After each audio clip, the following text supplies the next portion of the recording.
this is an iHeart podcast. Guaranteed human.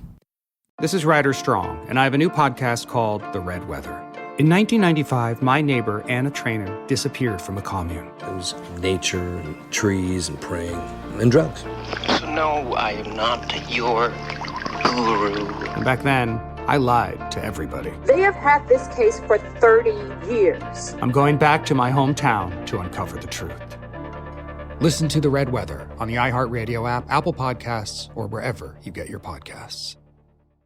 This is the biggest night in podcasting. The countdown is on to our 2026 iHeart Podcast Awards. Live from South by Southwest, March 16th, we'll honor the very best in podcasting from the past year and celebrate the most innovative talent and creators in the industry. It's truly a who's who of the podcasting world. Creativity, knowledge, and passion will all be on full display. And the winner of the iHeart Podcast Award is... See all the nominees now at iHeart.com/podcast awards. Audible is a proud sponsor of the Audible Audio Pioneer Award. Explore the best selection of audiobooks, podcasts, and originals all in one easy app. Audible. There's more to imagine when you listen. Sign up for a free trial at audible.com. Saturday, May 2nd, country's biggest stars will be in Austin, Texas at our 2026 iHeart Country Festival presented by Capital One. Tickets are on sale now. Get yours before they sell out at Ticketmaster.com. That's Ticketmaster.com. Hey everyone, it's Emily Simpson and Shane Simpson from the Legally Brunette podcast. Each week, we're bringing you true crime through a legal lens. Whether you want all the facts on the disappearance of Nancy Guthrie, or you still need to wrap your head around the Diddy verdict, we're breaking it all down step by step. And we're not just lawyers, we're also husband and wife. It makes for some pretty entertaining episodes. Listen to Legally Brunette on the iHeartRadio app, Apple Podcasts, or wherever you get your podcasts. Cool Zone Media. Hey everybody, Robert Evans here, and I wanted to let you know this is a compilation episode. So every episode of the week that just happened is here in one convenient and with somewhat less ads package for you to listen to in a long stretch if you want. If you've been listening to the episodes every day this week, there's going to be nothing new here for you, but you can make your own decisions. Welcome to It Could Happen Here. It is continuing to happen. Stonks. But we will discuss stonks probably later this week. This episode is going to be much more fun because I am pleased to have returning to the show, Ellie Yerman, writer, comedian, and creator and host of Going Down with Ellie Yerman, a trans political comedy news show. As well as joining us here is Teen Vogue's news and politics editor, Lex McMiniman. Welcome, both of you. Hi. Hi, thanks. So we're going to be talking about the recent Teen Vogue special issue cover story on Vivian Wilson, the estranged daughter of Elon Musk. Ella, you put together a fantastic piece last month, and this is what we're going to discuss, how this article came together, that viral photo shoot in Japan, which is fantastic. All the styling in that shoot was lovely. But I think this particular piece was really relevant for, like, trans people, and also relevant because of the way, like, global politics has been shaken up by a few specific people, and focusing in on Vivian, I think, was really special. So I guess I would first like to hear about, the broad strokes of how this first came together. From our perspective, I don't know that everyone is aware of this, and certainly I don't know that all of my friends in our various trans subcultures know this, but at Teen Vogue, we've been covering trans politics and trans rights for a long time, far before I got here, but I've been here for almost 4 years, and it's been a pretty big part of my beat, in part because of it being a very unavoidable thing within following US state legislatures, and then obviously at the federal level, which has only intensified more and more in the last year.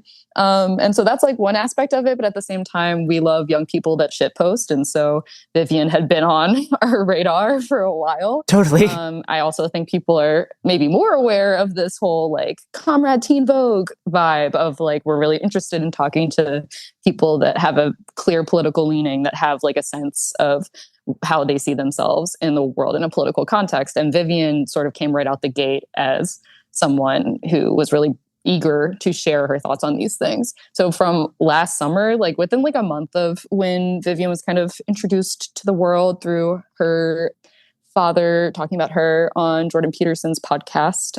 We were trying to get in touch with her, and it was something I was talking a lot about within the office, and we didn't really know what to do because she just kind of emerged from nowhere onto the internet. And so I had been talking about it a lot, including with Ella, because we talk a lot. And so Ella eventually revealed, like, oh, that's Oomphy. I am mutuals with Vivian. Not Oomphy. You did substantively. It's are you Threads Oomphies? What are you Oomphies on? Instagram. Nice. I would never use Threads. My God.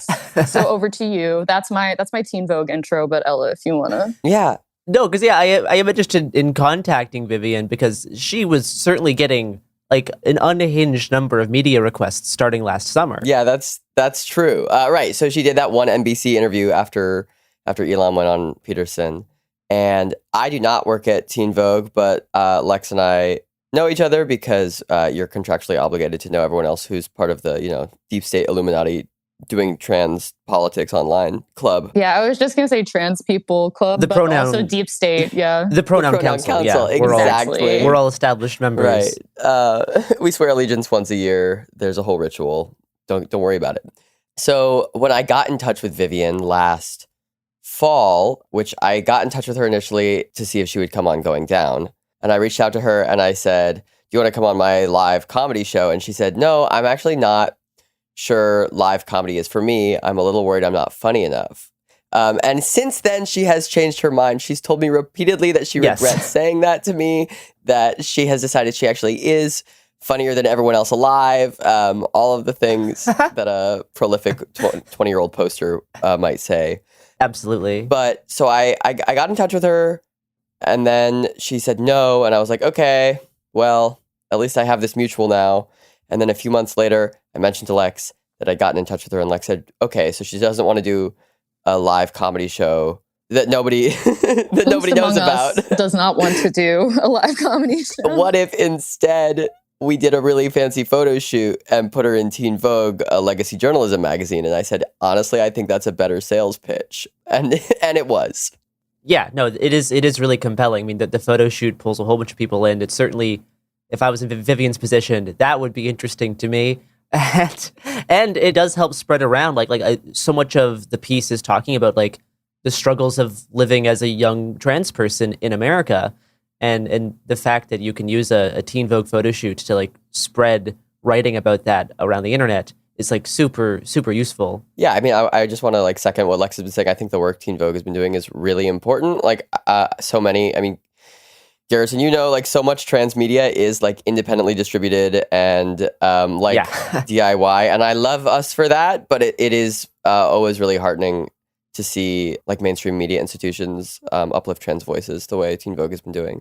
And it's also like Condé Nast as an institution, which is like Teen Vogue's parent company, is only one of multiple media conglomerates that will very proudly like use trans people in a representative way, and sell magazine covers with trans people on it. Like you could think of Hunter Schafer, for example. She's been on the cover of several Vogues, but at the same time, Hunter Schafer also received a misgendering passport after the Trump admin. So I think that if legacy media is unwilling to connect the dots between like profiting off of like the aesthetics of trans people, but not actually like talking about the political underpinnings of like why trans people are even able to be visible at this time, and like what the, trapdoor, as Tourmaline calls it, of trans visibility means, then it's like, why even do this work in the first place? So Vivian was like a really great opportunity for us to like build on, like we've done several photo shoots, particularly with trans women, because and trans girls at Teen Vogue, because we like feel very strongly, and Ella makes this point in the piece, that like the way that trans femme people are like objectified and commodified, and also like the target of such extreme vitriol,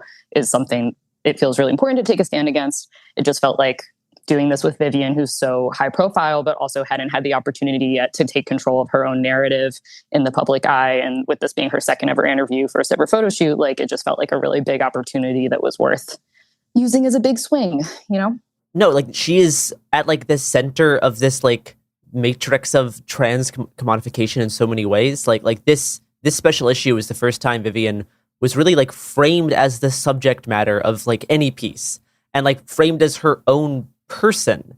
For the entirety of her adult life, she's been used as this rhetorical object, like both by her dad, but as well as like by people on the left who's like objectified Vivian to use her as a bludgeon against her father. Totally. And yeah, like people are very willing to like commodify or use trans people in certain ways. But to have like trans people writing about other trans people in a way that frames them as a subject matter is so important. Yeah, I mean, I think Vivian, one of the things that drew me to the story in the first place is that Vivian's sort of case is such an interesting microcosm of the trans femme experience as a whole. Yeah. She's incredibly talked about for something that is not her fault and not under her control at all, in the same way that right now on the national stage, like trans femininity and transness at large, but specifically trans femininity is the like problem to be spoken about, especially by conservatives. Like Butler calls it a phantasm, the like gender nonsense.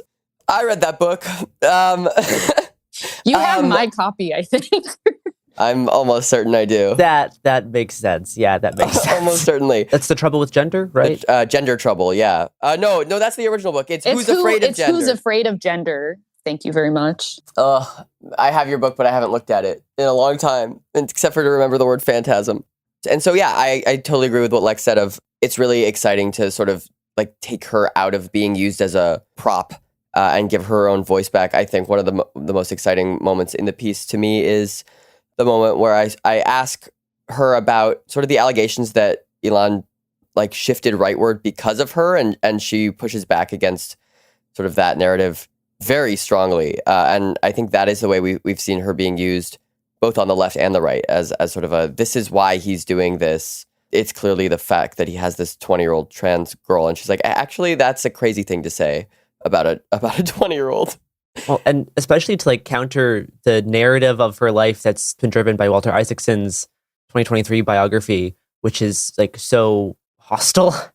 And to have like a prominent biography like that, like trying to make a narrative out of your existence, and it was something you have like no like input in, no control in. That's like so demeaning. It's also like a very like trans misogyny moment as well. Like yeah, it is interesting how much of like Vivian is so relatable. Like a lot of trans people have, shall I say, challenging relationships with their parents. Maybe not to this extreme, but sometimes, frankly, right? Like there's a lot of people are forced to cut off contact with their family. Yeah, no, I've just been thinking a lot about this because, Trump released yet another executive order. I think that this one was today, basically trying to codify allowing trans youth to access gender affirming care as abuse, quote unquote, which is like something that the Republican Party has been flagging for months that they were going to do at the federal level as well. It has already shown up in the rhetoric around trans youth healthcare, which obviously is going to be used as justification for targeting trans adults' access to healthcare. And something that, I'm the only trans person on my team.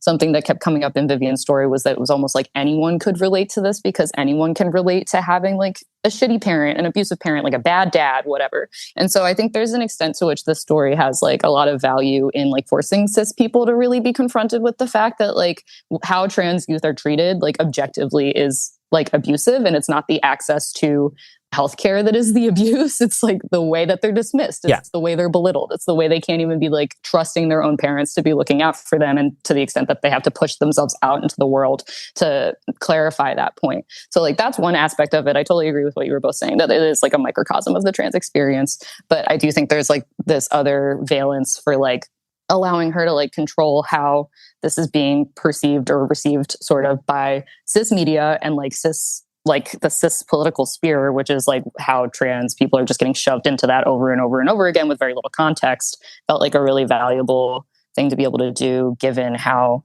like, frankly, so much of my coverage right now just feels like it's like trying to raise attention to the fact that like, these are kids, these are young people. Like everyone should be able to relate to a young person saying like, I have a bad parent and that sucks and is a formative thing for me. Like that is something that like other children are afforded the ability to do. And like, we just don't let trans kids like have that as something that's part of their truth when it's such a key part of like growing up trans in a hostile household.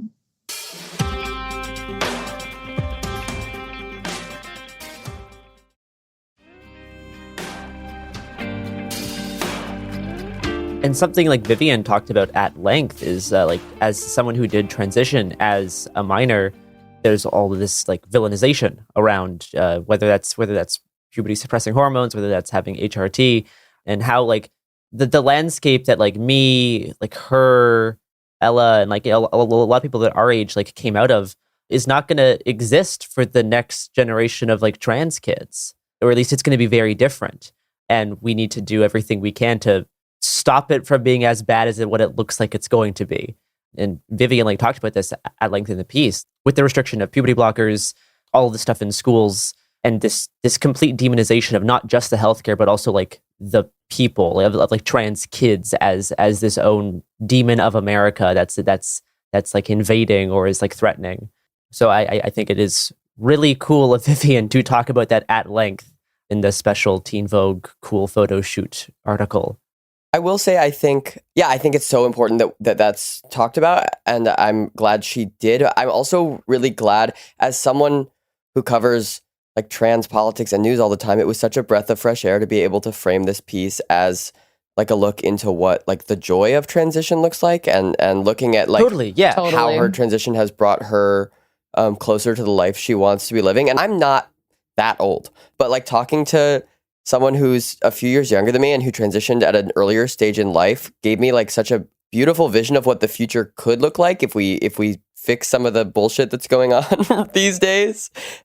All right, I'm being clowned on in the chat. I'm not that much older than Vivian is what I meant. And now I'm peeking my microphone and the podcast's going to sound terrible. Look what you've done. This is your fault. I'm not that much older than Vivian, but she started transitioning at a much younger stage of life than me. And to see like what that has done for her and like the way, I don't know, it was just really beautiful to talk to like a 20-year-old girl and be like, oh, you're like trans, but it's like not actually that big of a deal. And it also like confirms a thing that like, I mean, I made a joke about this earlier with like, we love young people that shitpost, but like, I think so much of liberal and right-wing talking points about like young people in general, like sees them as so humorless. Like they are like, cancel culture, like nonsense. Sure. Whereas Vivian is so funny. Like we actually struggled to cut jokes out of the piece. Like Ella could tell you, we went back and forth for hours about so many jokes that did not. And just one-liners, like she's so quippy. And so like, she's so funny. She is extremely funny. A very dense style of humor, as in like, there's a lot packed in, like almost every other sentence. Well, Lex and I are both some of the fastest talking people I know, and I would put Vivian in that same group of people who can keep up with us or out talk me. That comes across in the writing too. Like the way that the interview is transcribed, you can read that pace into the piece. She's awesome. So much of our editing was just like sort of taking out, like little jokes or like she's 20, so she is swearing all the time. Or dude, the amount of cursing I much love, but also that was the editing process for this was much less like stress and more just like how many F-bombs are we keeping today? Heart hand emojis.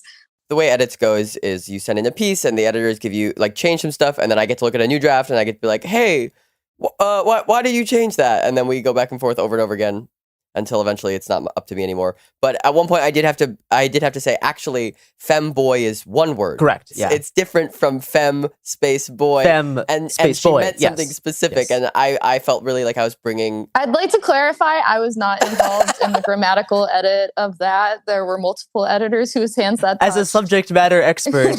What can I say? I said, excuse me, Condé Nast. Femboy means something. No, I am so happy that we have someone like Vivian who's able to appreciate drag way more than what I'm ever like able to, even though I can like appreciate it like on like a conceptual level.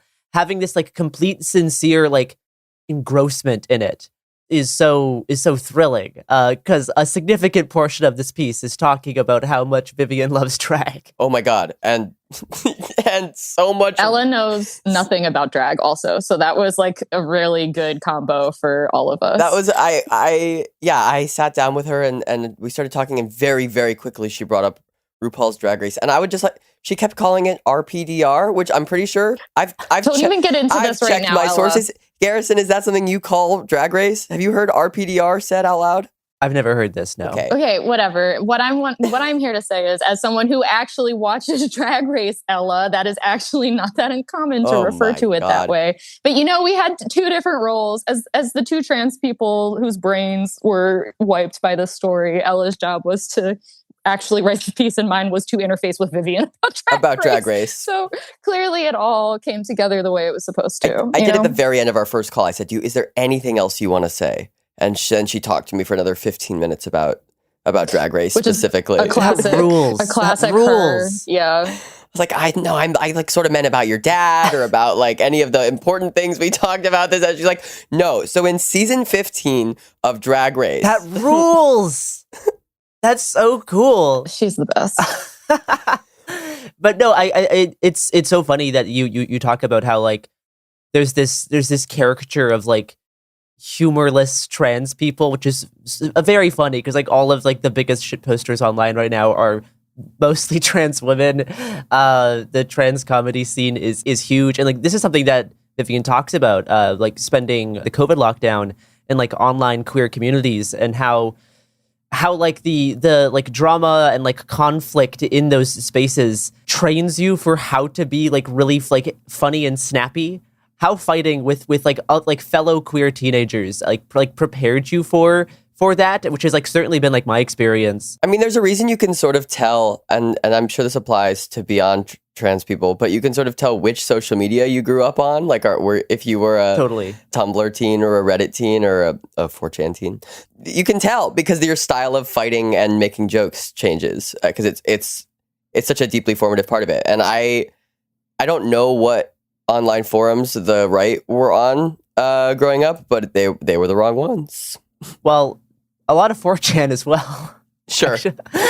Just the not funny parts. Not fun. Yeah, no, I'm still trying to untrain my like defensive way of writing that I learned on Twitter because it's a horrible style. Where you horrible sort of style of writing. You have to like have like 12 prefaces. Exactly. Like, yeah. You're Article 1, I am not a racist. Waffle pancaking the entire time. Which is, it's weird because it's like Twitter does have its own style of humor, which I also picked up on, but it also has that defensive style of writing, which needs to get untrained. But it is, a work in progress. I think it's downstream of Tumblr. I remain strong on my stance that the Tumblr porn ban ruined the internet. No, absolutely.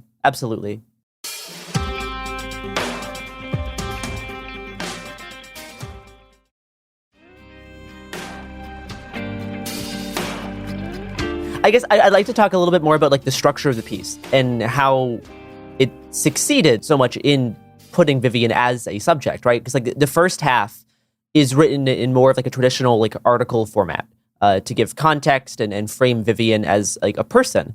But then halfway through, it switches to like a back and forth interview, which allows Vivian to just speak for herself. And I think having both of those and not just one or the other strengthens the piece entirely and strengthens like being able to see Vivian as a complete person. Because like as I'm getting the context like for her life and the political situation in the first half, then I get to see how much she reminds me of like regular 20-something trans girls. And like half of the friends I have, though I do disagree on Team PETA. PETA's a bitch boy. It's Team Gale all the way. Thank you. Controversial. Yeah, I know. All right.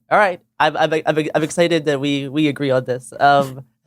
But those sorts of like offhand comments and like there's other things that like give you like a view into this person. It's so useful to have like like at least 50% of the piece be this like just straight interview. We unsurprisingly talked a lot about how we were going to structure this piece, and partially landed on Q&A format for like.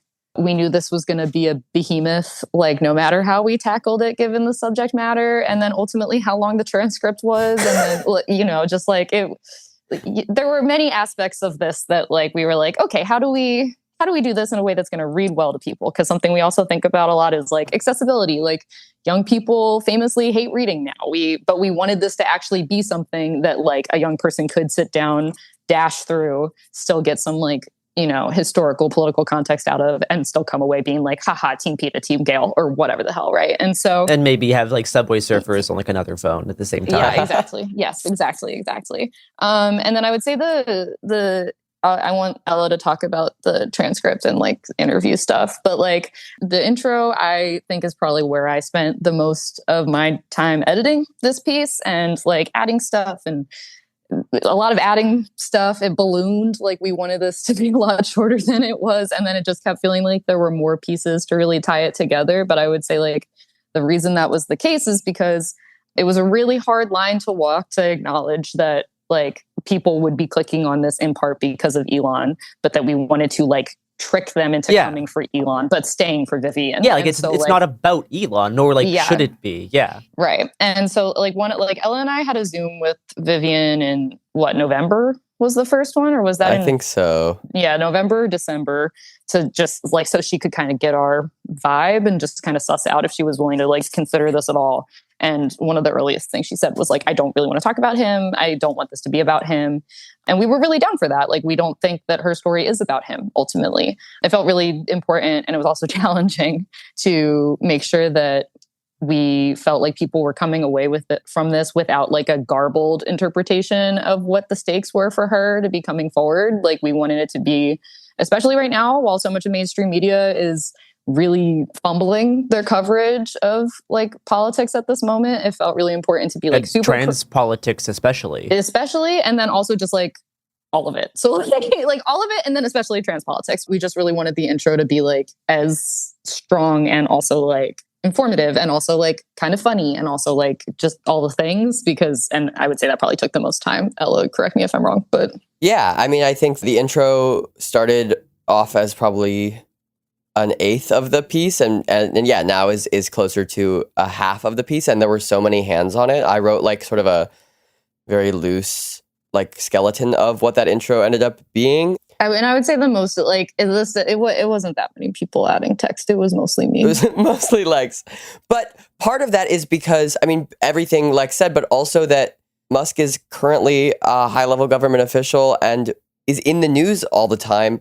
I mean, when we started writing, the intro said that Musk had 13 children, and then we had to update that twice. New kid just dropped, yeah. Over the edit process. Yeah. Things wouldn't stop happening. And then also Vivian wouldn't stop posting, which was a little bit frustrating. At one point, I had to DM her. I said, hey, if you get any more information, can you please just tell me and not post it on Threads? And she said, oh, totally. That girl is a poster at poster at heart, for sure. But yeah, I mean, I think I really love the balance the piece found in the end.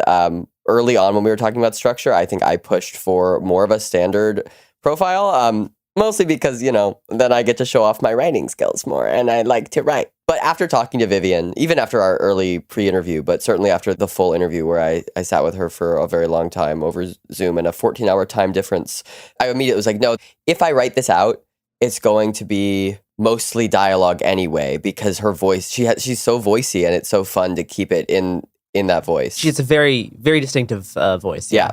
Yeah. And so do you, Ella. And so, like, it's like, that's really the strength of the piece in so many ways, is that, like, people come away with it. It doesn't feel like you're in the background or, like, hiding behind something when you're writing this piece. Like, it very much feels like the success of it is because you are a part of it. And the New York Times reported that this was Ella's first freelance article. So I just wanted to add that, you know, Ella kind of did her big one with her first article.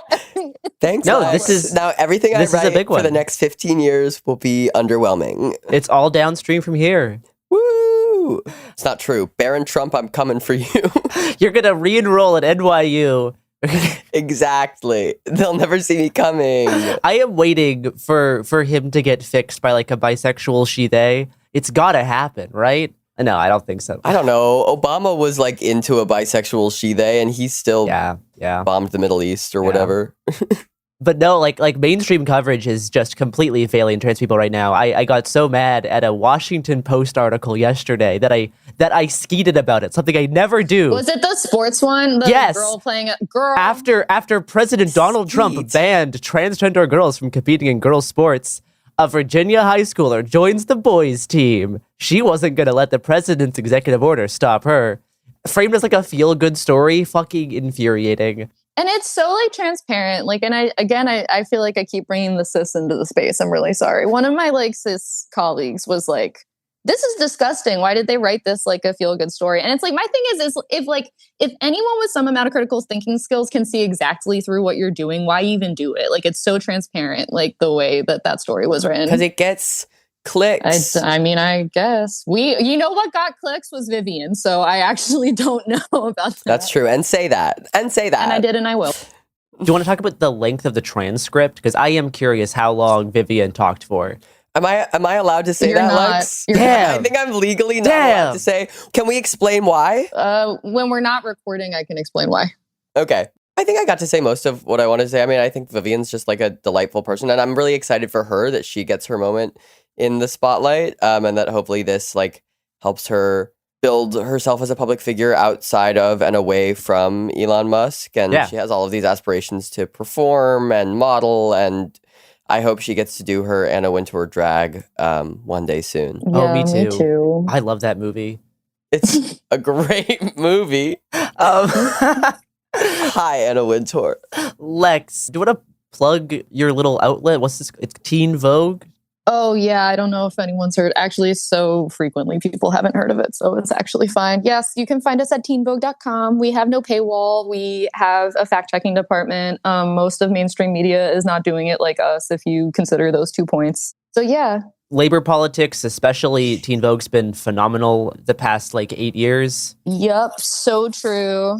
If you love Kim Kelly, she is our labor columnist. So come through. I also do some of our labor coverage, but definitely not to the extent Kim does. Yeah, I'm on the things. I'm on the socials. Yeah, that's it. That's all I had. Lol. Ella, where can people find you on the World Wide Web? I'm on Instagram and X, the Everything app, as Ella Yerman or Ella.Yerman on Instagram. We're going to get you on Blue Sky one of these days. Blue Sky. We can fix the vibes. I'm on Blue Sky. I just forget about it. We can do it. Can we? I suffered through 2012 Tumblr once. I don't need to do it again. That is so not the vibe. I wish it were, but it's not. Blue Sky. No, it's more 2019 Twitter. Yeah, I agree. You can also find my show at Going Down TV on Instagram, Going Down the Show on YouTube, Going Down Show on Patreon. I don't know. I make a transgender daily show. You guys know about it. New studio looks great. It's so fun. We got to get you on there. We got to get you to come hang out. Hey, well, I will be in town shortly. So hell yeah. Oh, fun! I go to the taping, so I can crash. That'll be fun. You should do it. Hell yeah. Okay, did we do it? Yeah, we're done.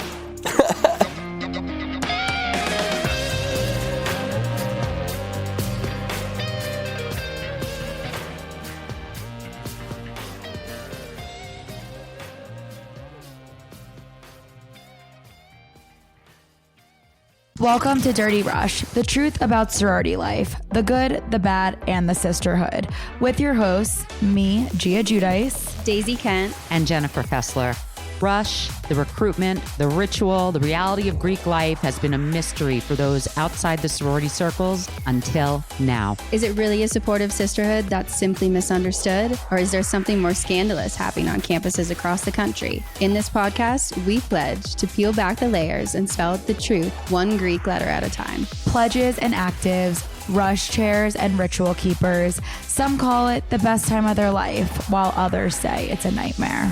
From a perfect rush to recruitment scandals, what is really going on behind the doors of those sorority houses from Alpha to Omega? We're taking you inside Sorority Row, including the chapter room, as we explore the fellowship and the frenemies. Let's get dirty. Listen to Dirty Rush on the iHeartRadio app, Apple Podcasts, or wherever you get your podcasts. You know Roald Dahl, the writer who thought up Willy Wonka, Matilda, and the BFG. But did you know he was also a spy? Was this before he wrote his stories? It must have been. Our new podcast series, The Secret World of Roald Dahl, is a wild journey through the hidden chapters of his extraordinary, controversial life. His job was literally to seduce the wives of powerful Americans. What? And he was really good at it. You probably won't believe it either. Okay, I don't think that's true. I'm telling you, the guy was a spy. Did you know Dahl got cozy with the Roosevelts, played poker with Harry Truman, and had a long affair with a congresswoman? And then he took his talents to Hollywood, where he worked alongside Walt Disney and Alfred Hitchcock before writing a hit James Bond film. How did this secret agent wind up as the most successful children's author ever? and what darkness from his covert past seeped into the stories we read as kids. The true story is stranger than anything he ever wrote. Listen to The Secret World of Roald Dahl on the iHeartRadio app, Apple Podcasts, or wherever you get your podcasts. When you feel uncomfortable, what do you put on? Biggie. You put on Biggie when you feel uncomfortable? Because I want to get confident. This is DJ Hester Prynne's Music is Therapy, a new podcast from me, a DJ and licensed therapist that asks one simple question. Who do you want to be? And what's the song that can take you there? Music changes what you feel, and what you feel changes what you do, right? That moment where a song shifts something inside you, that's where transformation starts. This year, I'm talking to experts across every area of life, like personal finance icon Jean Chatzky, New York Times journalist David Gellis, relationship legend Dan Savage, human connection teacher Mark Groves, and the man who shaped my ear more than anyone, Questlove. They'll bring the strategies, I'll pair them with the right records, and we'll teach you how to use the music to make change stick. This isn't just a podcast. It's unconventional therapy for your entire year. Listen to DJ Hester Prynne's Music is Therapy on the iHeartRadio app, Apple Podcasts, or wherever you get your podcasts. Ever feel like you're being chased by the marriage police? Welcome to Boys and Girls, the podcast where dating isn't dating. Arranged marriage is basically a reality show, except the contestants are strangers and your entire family is judging. You're sipping coffee with one maybe, grabbing dinner with another, and praying your karmic Ken or Barbie appears before your shelf life runs out. Trust me, I've been through this ancient and unshakable tradition. I jumped in hoping to find love the right way, and instead I found chaos, cringe, and comedy. And now I'm looking for healing. Boys and Girls dives into every twist and turn of the arranged marriage carousel. The meet awkward, the near misses, the heartbreak, and let's not forget all the jokes. Listen to Boys and Girls on the iHeartRadio app, Apple Podcasts, or wherever you get your podcasts. Hello, everybody. It could happen here, and this is Robert Evans. We're a show about things falling apart, and boy howdy, they sure seem to be doing just that, as they always are, and have been for years. You know, in fact, anticipation of the end times, I think, is probably close to the number one hobby in the United States at this point. I suspect if you counted up the dollar value of all the collapse-themed movies, books, prepping gear, monetized social media content, and of course, religious sects in the country, the apocalypse would be one of our big industries. Doomsday prepping alone was an almost $1.2 billion business last year, and it's expected to more than double by 2030. Our popular fiction can't even imagine a better future right now. 90% of modern future media takes place during or shortly after an apocalypse. The odd exception today, like Bong Joon-ho's recent Mickey 17, is so rooted in Trumpist politics that we only catch occasional glimpses of anything beyond it. In other words, in our fiction, there's no respite from the news. We watch a slow-motion, self-inflicted global economic collapse and then relax with shows about mushroom zombies or literal wage slaves created by mind control surgery. In other words, it's bleak out there. Tomorrow could be the day Trump invokes the Insurrection Act, or uses the military to occupy Greenland, or like one of a dozen equivalent horrors we all just know are coming in some form or another, even if no one can say when. And I'm not here today to tell you how we're going to get past all of that or fix it, because I don't know. So today, I'm just here as a merchant of hope. My job is to convince you that our species will someday get past our bullshit and perhaps even lay claim to the stars. And no, Elon Musk isn't going to have anything to do with that. But in order to convince you of all this, I'm going to have to talk about a movie. It's called Roar. And it is technically a 1981 comedy adventure film about an American naturalist. This guy lives on a nature preserve in Tanzania filled with big cats. His family comes to visit at the same time as a grant committee shows up to evaluate his project, which has an unclear goal. He's apparently just trying to prove people and giant cats from all over the world can live together, which the movie shows they can't. It's really immaterial what happens in the plot. All I can tell you is how Wikipedia describes it. I've watched this movie dozens of times, and I have very little idea what it's supposed to be about. This is because, in any given scene, the script is only ever a vague suggestion, as each scene starts with actors trying to read lines and evolves into those same actors trying to survive while being mauled by dozens of lions, tigers, and panthers. I should probably step back a minute to explain some things. Roar is largely the brainchild of Tippi Hedren and her husband Noel Marshall. If you're on the younger side, Tippi Hedren was the female lead in a little movie called The Birds. It is a horror film and also an early apocalypse flick by Alfred Hitchcock. It's often credited with inventing modern horror cinema. Hitchcock himself sexually and psychologically harassed Hedren, but his worst actions came during a crucial scene where Hedren was attacked by a flock of birds.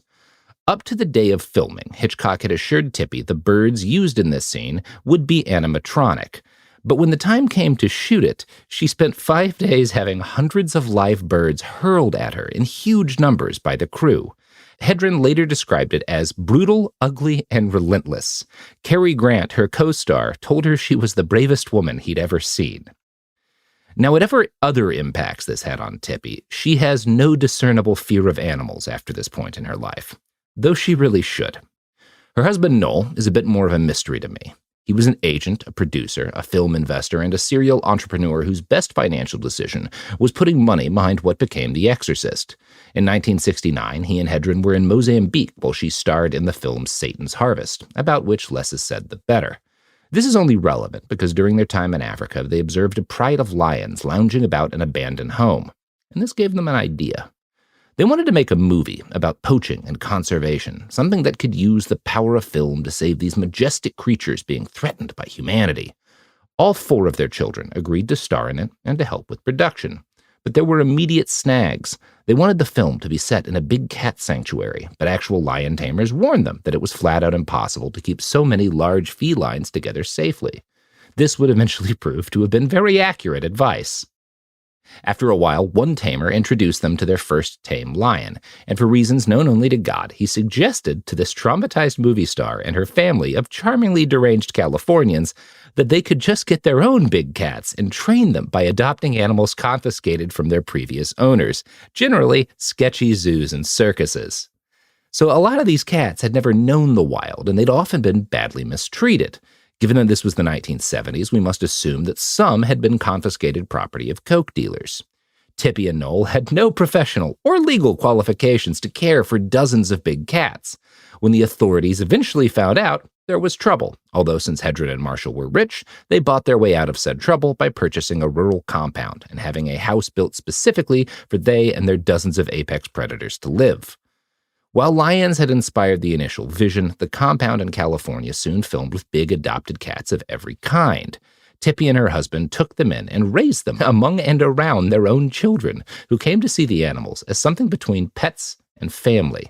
When they actually started filming the movie that became Roar, making any kind of movie had become secondary to the act of caring for these many, many giant traumatized kitties. As I noted earlier, the plot to Roar is kind of immaterial. I've never watched it with the sound on.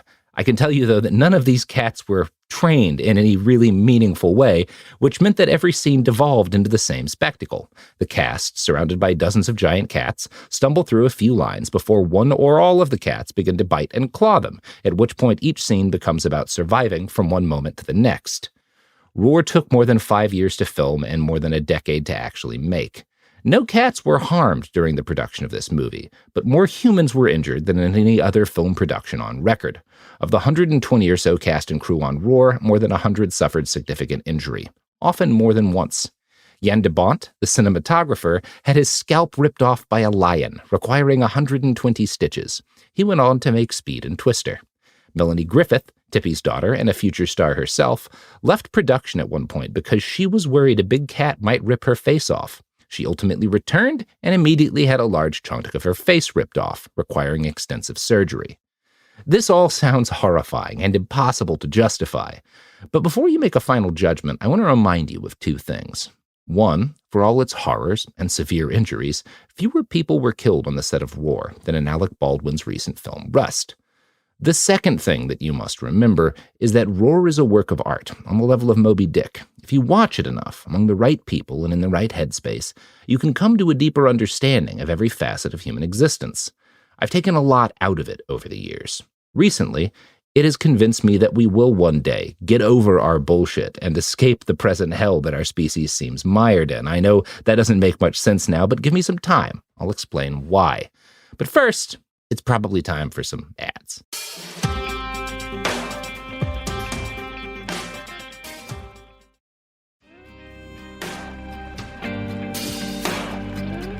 We're back.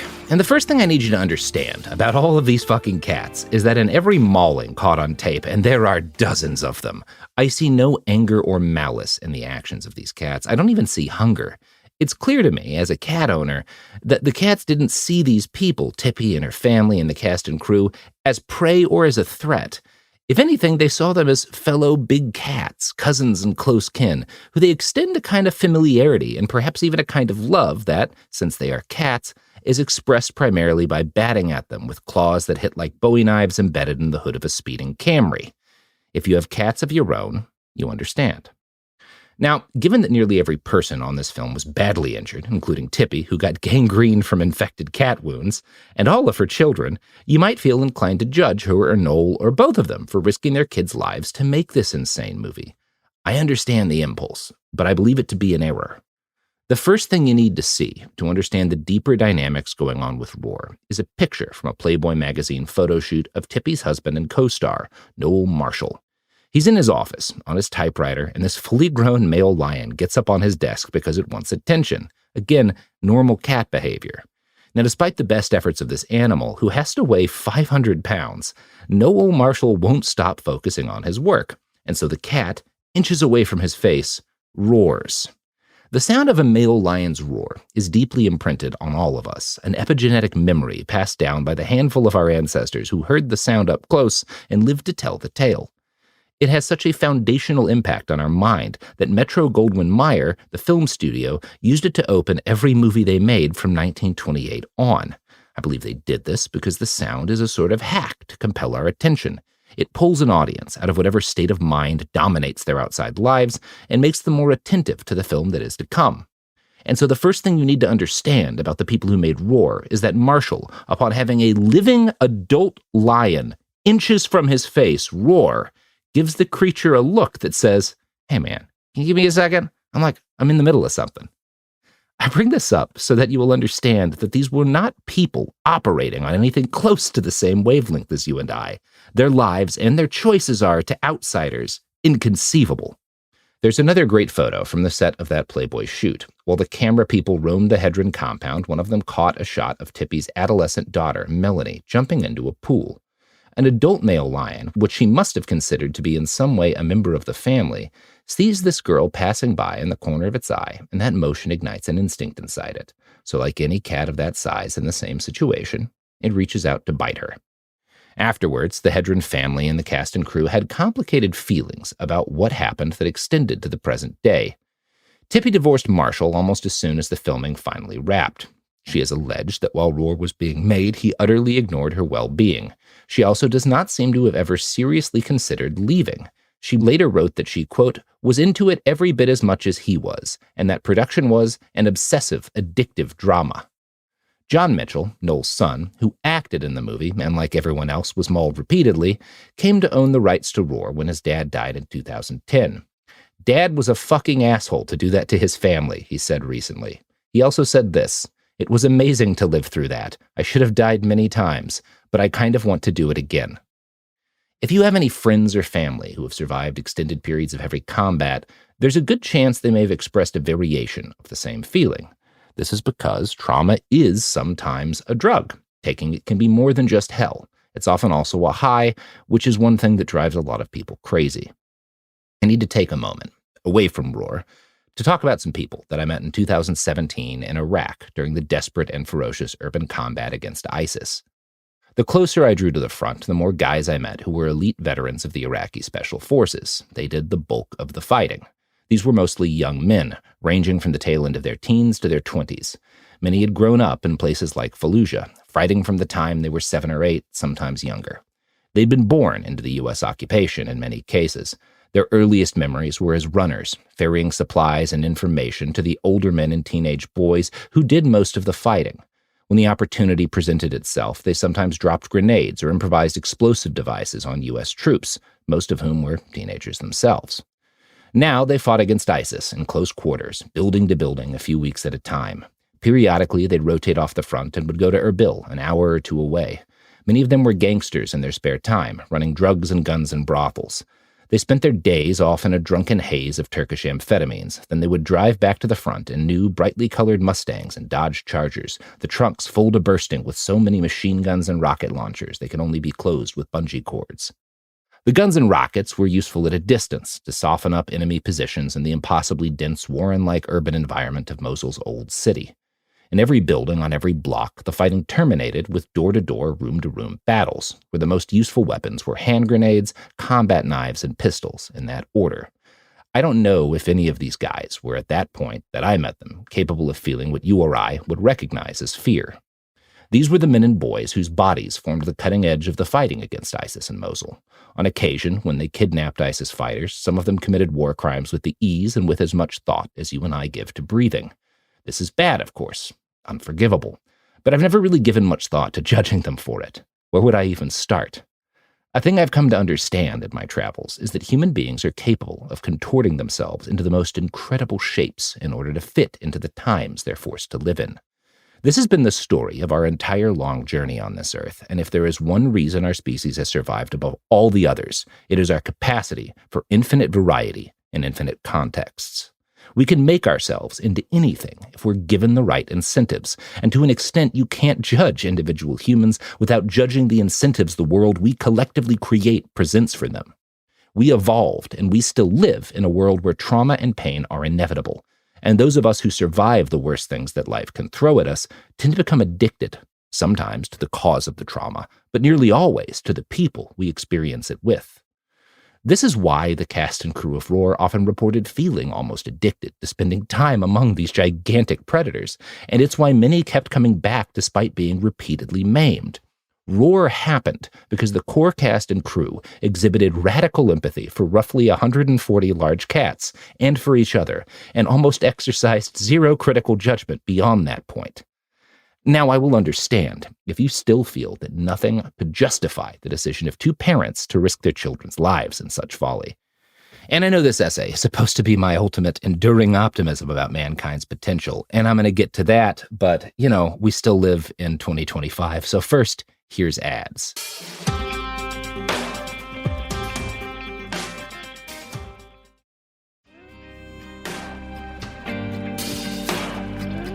So here's my best step at explaining why I find Roar inspirational.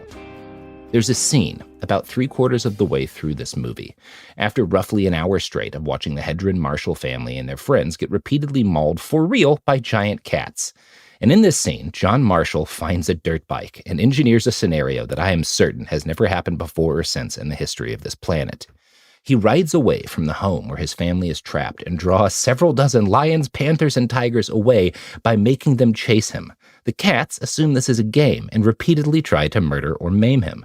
But he continues, building up speed in an ever greater tale of the most lethal killing machines to evolve on this planet. You can see from the look in John's eyes in this scene that he has no idea if he's seconds away from death. It would have been physically impossible to stop or control this number of giant cats. The only reason this number and variety of lions, panthers, and tigers would ever have existed together at any previous point in world history would have been across a distance of thousands of miles of rugged wilderness. But thanks to Tippy and Noel's insane dream, and thanks to the deranged and utterly unjustifiable commitment of many of the crew and their family, a moment of utter novelty occurs, where this singular assortment of big cats watches as a man fleeing in terror from them on a dirt bike does one of the sickest jumps in film history and lands directly into a river, and then keeps riding until he is charged by a juvenile African elephant, which the Hedrons also kept on their property. In its uniqueness, this moment has to rival, if not exceed, the moon landing.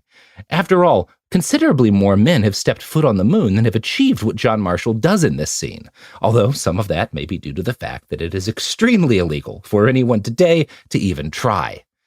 And this is why I encourage you to watch Roar, my dear friends, during the dark times. Not because it's a good movie, but because it reveals what is best about humanity. What piece of art could better illustrate the infinite possibilities within us? If a group of human beings can learn to live among lions and tigers, despite the constant guarantee of severe injury, without really understanding why, is it so mad to think that perhaps we too can transcend the barbarities of our age and become something better, or at least something far stranger than money-grubbing fascists? I don't know how we escape the darkness that seems to encroach a bit further with each passing day, but I do know this. If we can make Roar, we can do anything.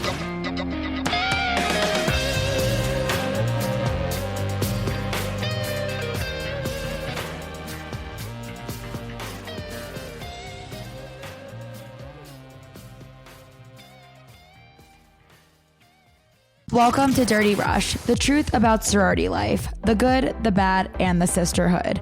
With your hosts, me, Gia Giudice, Daisy Kent, and Jennifer Fessler. Rush, the recruitment, the ritual, the reality of Greek life has been a mystery for those outside the sorority circles until now. Is it really a supportive sisterhood that's simply misunderstood? Or is there something more scandalous happening on campuses across the country? In this podcast, we pledge to peel back the layers and spell out the truth one Greek letter at a time. Pledges and actives, rush chairs and ritual keepers. Some call it the best time of their life, while others say it's a nightmare.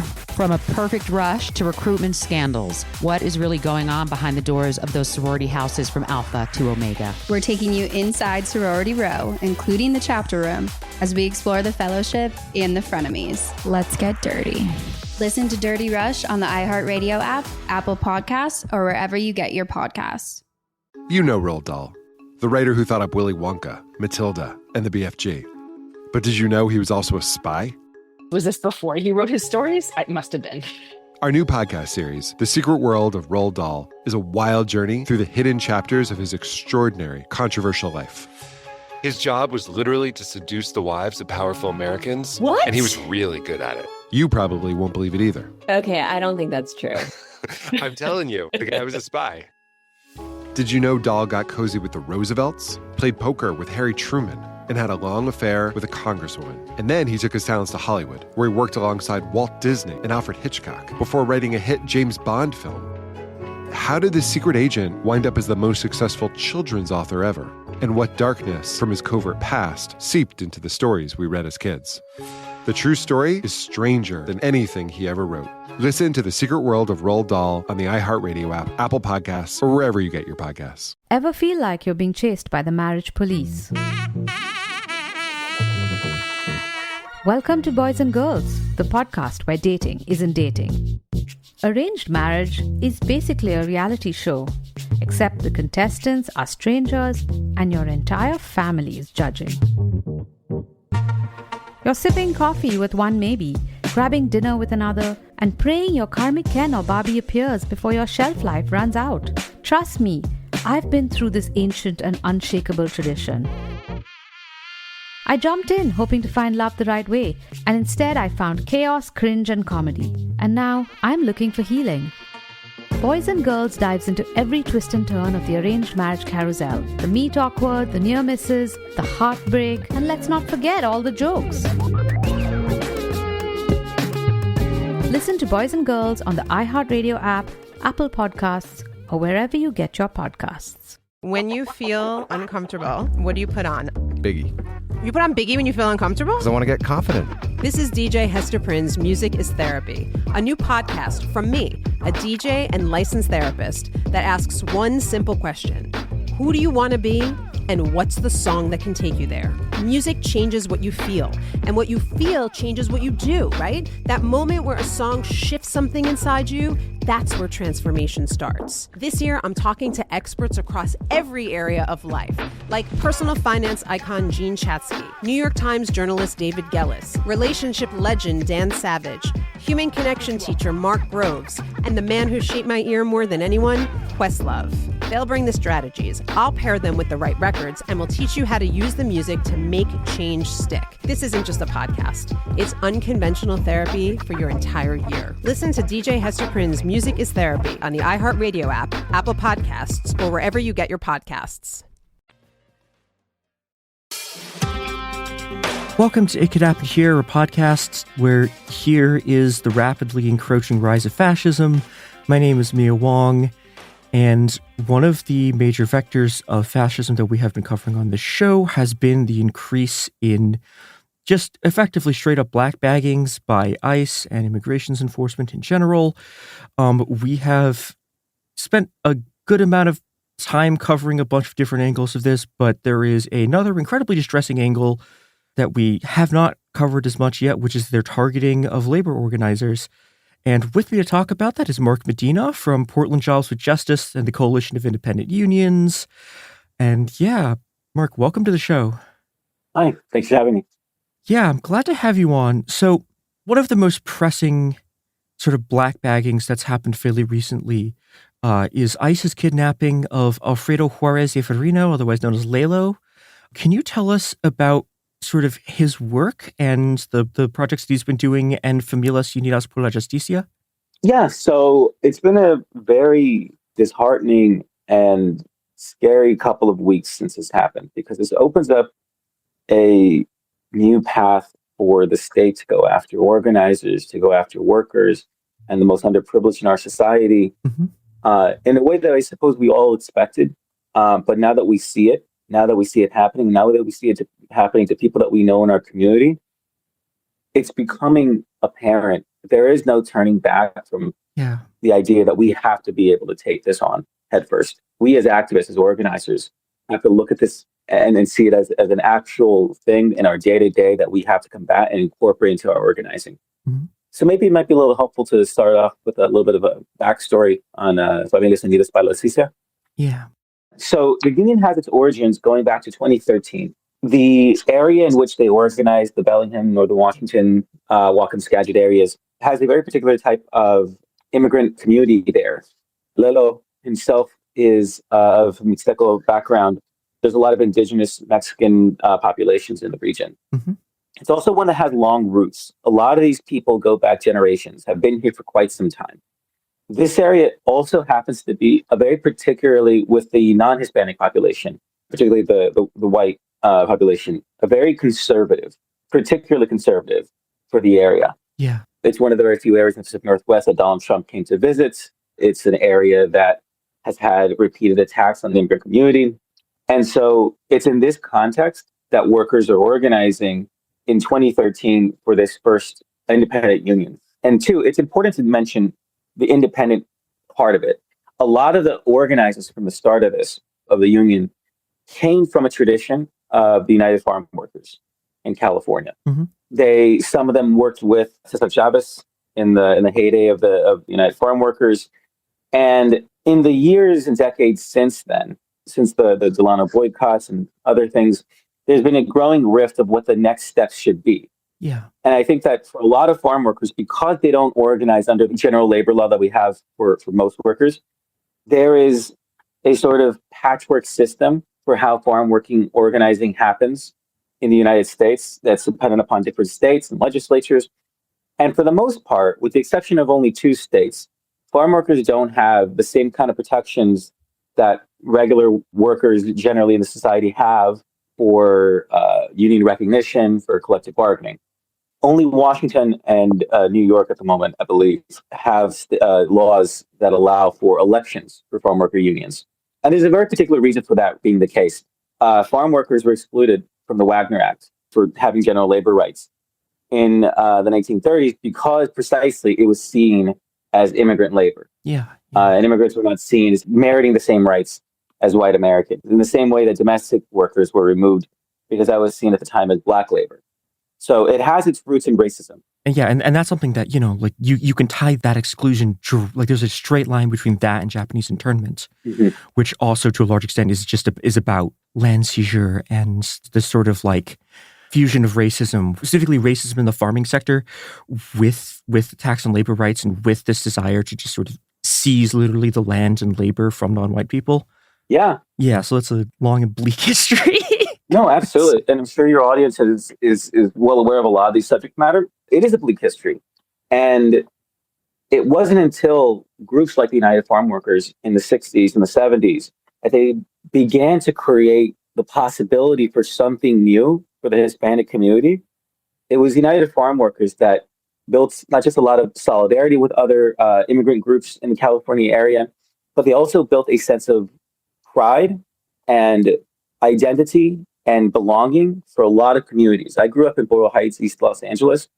Cesar Chavez and the United Farm Worker murals are everywhere. Me and my friends would often joke that Cesar Chavez is like the patron saint of East Los Angeles, even though it's nowhere near Delano. And there's a reason for that. I think that a lot of us looked up to the United Farm Workers. We looked up to the farm worker union movement, and we saw in them our heroes, our modern day heroes. We saw them, and we saw people who said, be proud to be brown. There's a courage that comes from that history. The union movement that then sprung up in 2013 in the Bellingham, Northern Washington area was coming out of that milieu. They understood that background, they understood that history, but they also understood that there was very little organizing in the region. There was a lot of fear in the region. It's very difficult to organize farm workers. Yeah. To have access to a lot of these areas, you have to cross just private property for quite some time before you reach the first farm workers. And it becomes very, very difficult to have organizing happen. And it's intentional that way. The rise in farm worker unions that happened in the 60s and 70s had a massive plummet by the time that we get into the 90s and 2000s. And so these workers had heard these stories, had heard about this legacy, but had been essentially dealing with increasing frustration, racist behavior by bosses, lower and lower pay, and the use of certain types of immigrants to try to scab their jobs. It'd be the capitalist class using one type of worker against another type of worker, pitting them against each other. Yeah. It's in this context in 2013 that this union starts to form. They go public in that time period. They call for recognition and they start taking action directly. And they organize this years and years long boycott campaign to gain recognition, to get the employer to start bargaining. And after years and years of this, and court battles, and the employer trying to lay everyone off and hire certain types of newer immigrants coming in to replace all of them, pitting one worker against another, all these types of maneuvers. By 2017, these workers win a contract. And the philosophy of the union since then has been not just to grow this union, but also for them to be able to stand on their own 2 feet. Their idea is that they are very proud of their independent nature of that union. Yeah. They're not part of, the AFL-CIO. They're not part of the United Farm Workers. They're not part of any other organization. When I spoke to some of their leaders last year, one of the things that came to mind was they brought up a quote from Eugene Debs, the notion of like, if we were to lead you into the promised land, someone else would just lead you out. And the notion of their union is we have to be able to stand on our 2 feet. We can't rely on anyone else, because if they promise us things today, tomorrow they'll hold something over us. That's the notion that farm workers lead this movement and lead this union is an incredibly powerful statement of what working class people can do. The kinds of workers that everyone else kinds of looks at, they could never do it. These workers could never handle this kind of level of struggle and couldn't do this kind of organization, have built one of the most powerful independent farm worker unions in the West Coast. Alfredo Lelo Juarez was a founding member of this union. He was a farm worker starting at the age of 12. And since then, devoted his entire life to organizing, to helping workers, to being the kind of person who commits himself to the work of making the world a better place than he found it. At 25, he is significantly younger than me. And when I think of people who I look up to, who I think of, wow, when I grow up, I want to be someone like that, I think of Lelo. Yeah. I have met Lelo many a times over the years. He's a very soft-spoken, very thoughtful type of person. And yeah, I think that the labor movement owes him a bit of a debt now. It is time that we as a whole stand up for him. Yeah. Yeah. We are going to go to ads, regrettably. And then when we come back, we are going to start talking, I think, a bit more about the repression.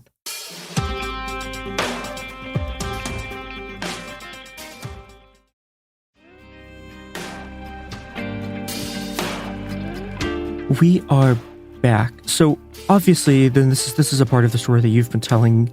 The sort of capitalist class out in Bellingham, And, the sort of, and this has been true of the broader capitalist class since this kind of organizing starting, has been trying to break these unions this entire time. That has been a major focus of everything that they've been doing. And, what we're seeing right now seems like a massive sort of escalation in the degree of repression. So, yeah, can we talk about the recent black bagging of Lalo and sort of what happened and where we go from there? Yeah. The weaponization of the state to go after immigrants and go after activists is, I'm sure to your audience is well known, is nothing new. Mm-hmm. And it knows party affiliation. Yeah. The Democratic administrations have been doing this to immigrant communities and have been using it to silence political activists. The Trump administration, however, is now doing this on a level that is, at least to a lot of us, unheard of in the modern day, which is to go after specific union leaders in the labor movement, to go after civil rights leaders. Yeah. You've seen this happen also when it comes to Palestinian rights activists around the country. Yep. The idea is pretty simple. It's to silence the loudest voices, to cut the leadership from the movement. Yeah. On March 25th, Alfredo Lelo Juarez was dropping off his girlfriend at a nearby farm for work and was accosted by ICE agents as he was exercising his rights, or what he thought his rights were at the time, because of the regime. Who knows what your rights are? Yeah. They broke his window. They dragged him out of his car. This was obviously a very traumatic incident, but also it was a real shock to the union, to C2C, the community group that works with the union, and to the local Hispanic community in the area. Within hours of that, workers, organizers, community went to move to try to carry a response, knowing that time was of the essence. Yeah. He was then taken to a local ICE facility. He's now since been moved to a detention center in Tacoma, Washington. Mm-hmm. A large rally of hundreds took place calling for his immediate release. What we know now, seemingly, is that at the very last minute, apologies, I forget the exact day, but it was within a couple of days of the kidnapping, Lelo was pulled off. He has an automatic stay of deportation in place. At this point, no longer has any legal authority to remove Lelo. This came at the last minute. He was in line for deportation and was removed at the very last minute. However, while this is good news, this is not good for someone's personal health and well-being. These are massively cramped facilities, underfunded facilities. There are horror stories around the country of the conditions in some of these places. Every day that Lelo is stuck behind these prison walls is an injustice to our movement. Yeah. Yeah. The thing it immediately reminds me of is the story of Thomas Paine, who was slated to be executed in the French Revolution, and they didn't execute him because his door was open, so they didn't see the slash line on the cell that was supposed to execute him. And then the next day, the Reign of Terror ended with the coup against the Jacobins. It reminds me a lot of that, but on the other hand, here's the thing: we have gotten the stay of the deportation, but we have not brought down the Reign of Terror yet. So. Yeah, and I would hope Lelo doesn't have to wait 4 more years for that one. Yeah, good lord. Yeah. So let's talk a bit about. So obviously, what we're seeing here, and this is the connection that you made is we're seeing just on a sort of broad scale the use of the state and of the sort of black bagging and of these deportations as a way to target organizers from Palestine to labor organizers. That's only going to expand as this goes on. And I think something critical about, one of the first things you were saying here about the fact that they're targeting sort of the loudest voices in the community. And I think a big part of this is that they know that their position isn't as strong as they're making it out to be, right? They have just detonated a nuke across the entire economy. They are systemically going through and individually fucking over every single group of people who's supposed to be their base. And I think part of what they're doing is they're trying to spread sort of raw terror and spread fear and attack the critical infrastructure of organizing because they want to make it look like resisting them is impossible. Yeah. And that's just not true. They can be. Yeah, absolutely. I think that oftentimes, particularly fascistic power wants and needs to present itself as inevitable, as overwhelming, and impossible to defeat. Yeah. In part because it's meant to hide the ultimate weakness of some of these powers. Yeah. The actual power that these farm workers showed against the Sakuma farms when they went on strike and boycotted for years and years and years, out in the fields, talking to workers for years and years and years, it showed that no matter how powerful some of these companies are, some of these CEOs are, that the power of workers overwhelms. Yeah. And the power of solidarity overwhelms. And they know that. Going after leadership, going after some of the bravest people in our movement is a way of trying to hit the movement at the knees and trying to convince folks that struggle is impossible. But I think it is important to remember that what we're doing, the struggle now, the response, this is how we show the population, the world, our communities, that they are not inevitable. Yeah. It is not insurmountable. And so by taking action, responding to the kinds of fascistic behaviors of the state, we show how feeble the state can be at times, even when it seems its most treacherous and awful. Yeah, and I think a lot of times when we win fights, it can be very, very hard to actually see our victory because we don't see the world that could have been if we didn't fight. And that's the thing I think about with the first Trump administration, where during the first Trump administration, they absolutely wanted to be doing this kind of shit. And they were able to do a lot of terrible stuff, but they weren't able to sort of go this far because of the kind of mass mobilizations that shut down a lot of the kinds of things that they wanted to do. And I think that's a kind of victory that is hard to kind of like process because all we see is, the suffering that did happen. And we can never see an image of like all of the people, who got to continue living their lives because we stopped them. And that I think is another sort of powerful tool here. But also we do have an opportunity to make sure that we can beat them right here and right now in a way that's very, very public and visible. And there's a question mark about that in my mind because, my entire adult life, I've heard stories of the state repression against union organizers in the 20s and the 30s and the 40s. You hear the stories, if you're an organizer, about all the violent eras and how hard it was in the past. And we forget that a lot of that does continue on. It's just not where you would imagine it, where a lot of American workers imagine it. And so they don't see it in their shops and their factories and their unions. But this right here is an attack on the labor movement. Had this been the head of, the electricians union, the head of the SEIU, had this been an attack on what a lot of Americans would view as the mainstream labor movement, this would be headlines. The fact that it isn't shows, and that it has been so much work to try to get attention to a union leader being picked up and kidnapped by the state should be, a blaring red light on the labor movement to take action immediately.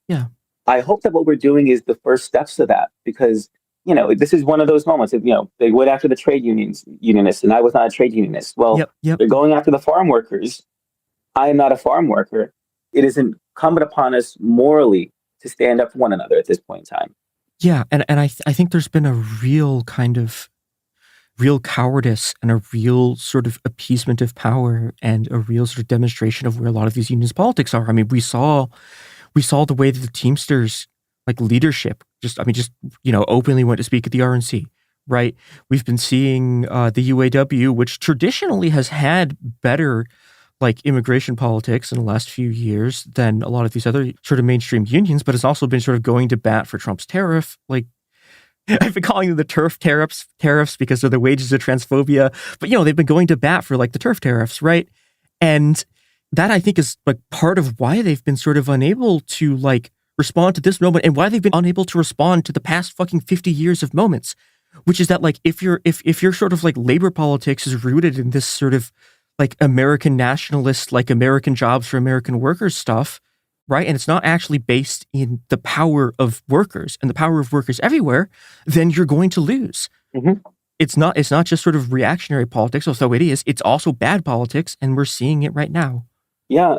And I think that the history of the labor movement has been an interesting one in my adult life because, I'm as pro-labor as they come. However, the history of the labor movement in the modern day has been a fascinating one. It is one that, when it came to large strikes, was at its nadir at the mid and late 2000s. I think at one point it was just over a dozen strikes, over 2,000 workers. And you compare that to the height of the labor movement in the 40s and the 50s when it was in the hundreds. And you had strike actions all the time. And that is what built so much of what we call the middle class for some. And it was this really historic moment at the time. And we're in a historic moment now where I think the labor movement for so long from that point has been trying, workers in the rank and file have been trying to kind of reshape the labor movement in the thoughts and the ideas of the new. But it comes with its own regressive setbacks, and it comes with its own shortcomings of leadership.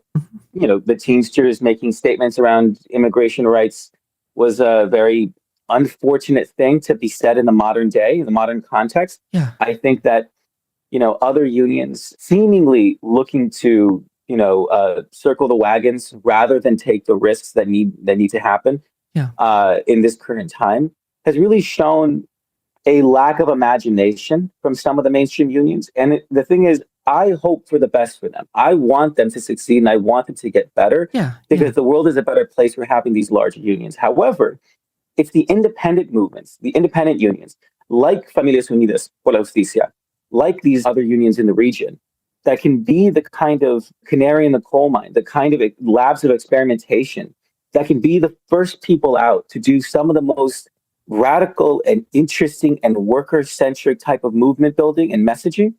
Like, I think there is a reason why it was the Coalition of Independent Unions here in the Pacific Northwest that came up with the notion of having Trans Day of Solidarity, this idea of patterning contracts together to have inclusive and protections for trans workers, and having that be a thing that unions take up together.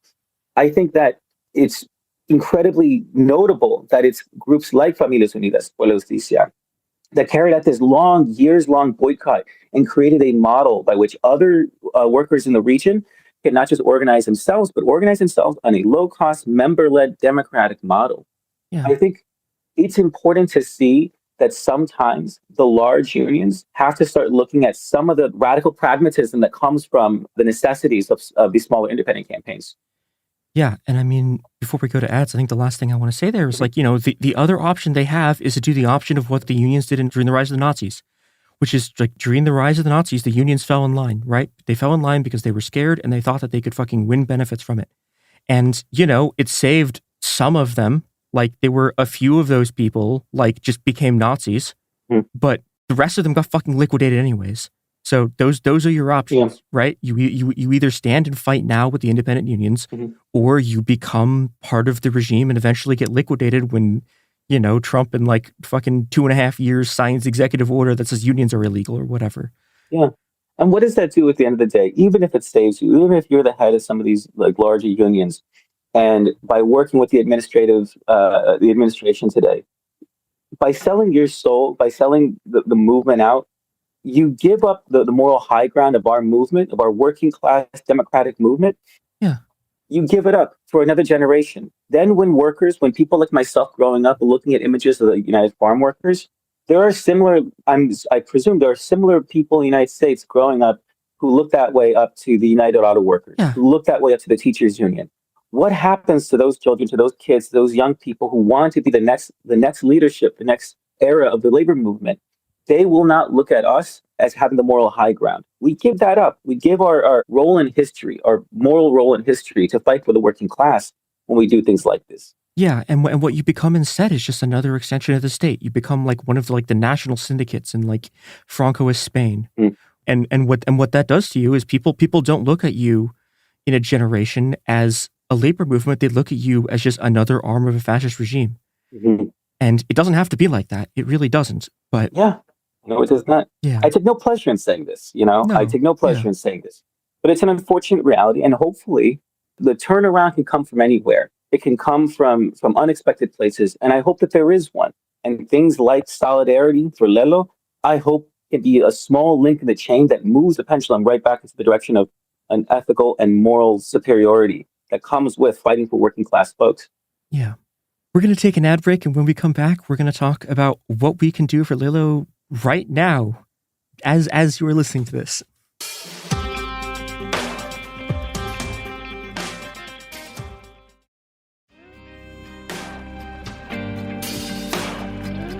We are back.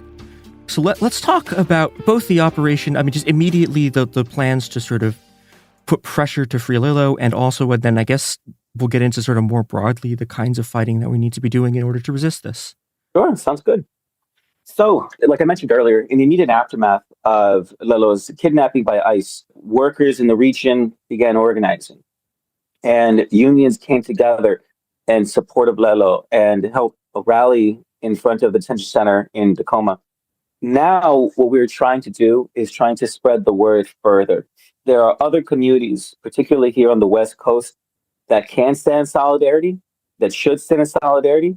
And when we heard this news go down, activists within the CIU asked themselves, we can't stand idly by while a leader in our movement is kidnapped by the state. We need to take action. Mm-hmm. And so we did. And the point was to move as quickly as possible to try to build a larger voice for Lilo while he is in detention. So there is a good number of activists here in the Portland area. We can be of service to the Farm Workers Union. You know, we have a strong core of independent unions here in the Pacific Northwest, particularly in the Portland area. Mm-hmm.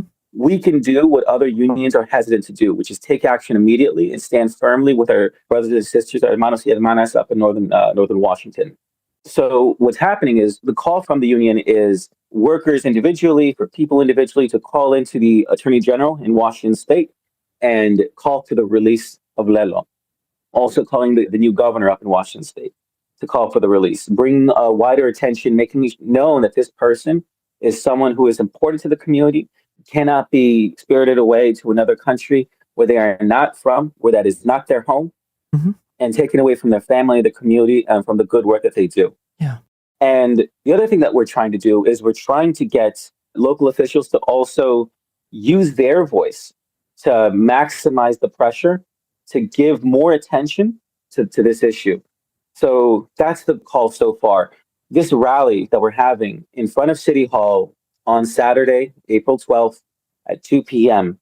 is the beginning of what we hope is a larger campaign that will not end until Lilo is free and until these raids stop attacking the labor movement in the Pacific Northwest. Mm-hmm. You know, just because we in Portland, you know, are not farm workers, because we don't work with farm workers, because a lot of the workers who work here and maybe never met a farm worker, it does not mean that we should not stand shoulder to shoulder and arm and support the Farm Workers Union up in Northern Washington to the hilt. And this fight of building that kind of level of solidarity, it begins by showing up for them, doing what they can do. Right now, they don't have the resources to go state by state and city by city to bring attention and awareness to one of their leaders being attacked. But we can do it. And if we can do it, we should do it. It's a moral imperative that Lilo be freed.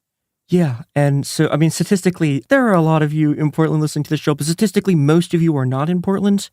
Are there things that people in the rest of the country, and I guess the rest of the world, I know there's some of you statistically don't live in the U.S. Are there things that people in other places can do to put pressure specifically for Lilo, but also just can do in their own communities to, put pressure to stop these raids? Yes, absolutely. So this is very similar, I think, to the CIU, the Coalition of Independent Unions, is Coalition of Independent Unions here in the Pacific Northwest.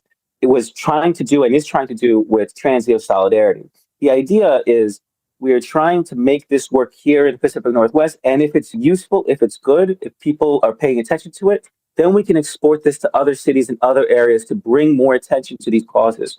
And so with that, when parenting contracts together, particularly on this one issue of transgender healthcare and trans-inclusive language in contracts and codifying that between unions and having that a demand of labor movement that they not walk away from this, we want to also do the same thing with this fight for freedom for the Farm Workers Union and their leaders and workers everywhere. And the attacks that will come soon enough, I suppose, I would imagine, from this regime in Washington. Yeah. If this works, we want workers in other cities to start assisting the Farm Worker Union, taking up the call of action and fighting for not just Lilo, but whoever comes afterwards, because there will be Lilos in the future, unfortunate as it may be.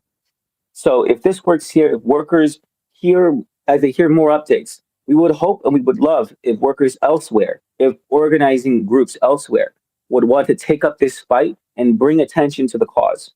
Hell yeah. Yeah. And I think there is a lot of, potential in sort of mobilizations. There's a lot of potential in getting people to understand that this stuff is happening. And there's a lot of potential in cross-union organizing. And also, and I will say this too, because like, obviously statistically, like there are a large number of people listening to this who are like union staffers, but also like most of you are not. That also doesn't mean that whatever kind of organizing that you're doing doesn't overlap with this and doesn't have capacity that they can bring to bear to stop the entire deportation regime that we're facing right now. And that's something that you have to do, both on the level of solidarity, on a moral level, and also on a strategic level, because, again, it's going to come for you too. So, yeah.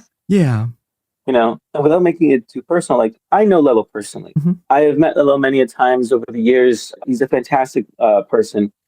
The reason why a lot of us as organizers, why we do this kind of work to begin with, is because we believe, as bizarrely as it may be, that we could be a link in the chain that makes the world a better place, that we can leave the world better off than we found it. And we also believe in what we're doing because when we look at people who have been attacked by corporations and attacked by the state, we feel a moral compulsion to help.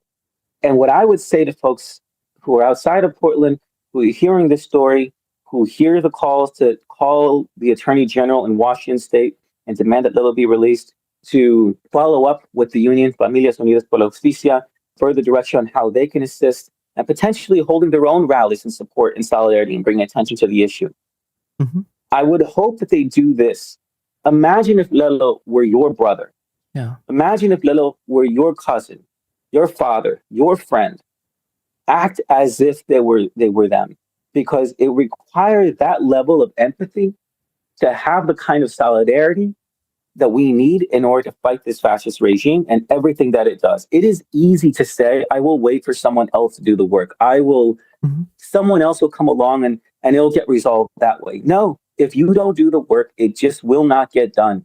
And so we have to go in every day as part of civic engagement and assisting the working class as part of our daily routines. And using the kind of sense of moral necessity and of immediate action it requires that you would do for someone that was close to you. Yeah. Because this person is you just by another name. This person is your family, even if you've never met them. We are all in this together as working class people. And if we start coming up with boundaries and reasons for why we shouldn't stand up for one another, those reasons then become excuses for everyone else. So I would hope that when people hear this, they look and see the struggle of this person and they can imagine what would happen to them in the future. And they say, I would want someone there for me in my corner in my time of need. So I will be there for them and theirs. Yeah, it reminds me a lot of this line from Peggy Seeger, who wrote an anti-fascist song called Song of Choice. And one of the verses that's always stuck with me is, today the soldiers took away one, tomorrow they may take away two. 1 April they took away Greece, but surely they will never take you. And, that's the thing that people in the 30s woke up to, right? Is, if you're in this country, then this is the thing that you're waking up to now, is that, the soldiers are taking people away. And every day they're taking away more and more people. And one day you wake up and they've taken entire countries. And the only way that you can stop this is by making sure that the action that you're taking is not just waking up and going back to sleep, right? Yep. You have to take a stand. You have to fight because no one is coming. The only person who is coming for these people, the only person who is coming for the people coming next to them, and inevitably the only people who is coming to save you when they come for you is going to be you.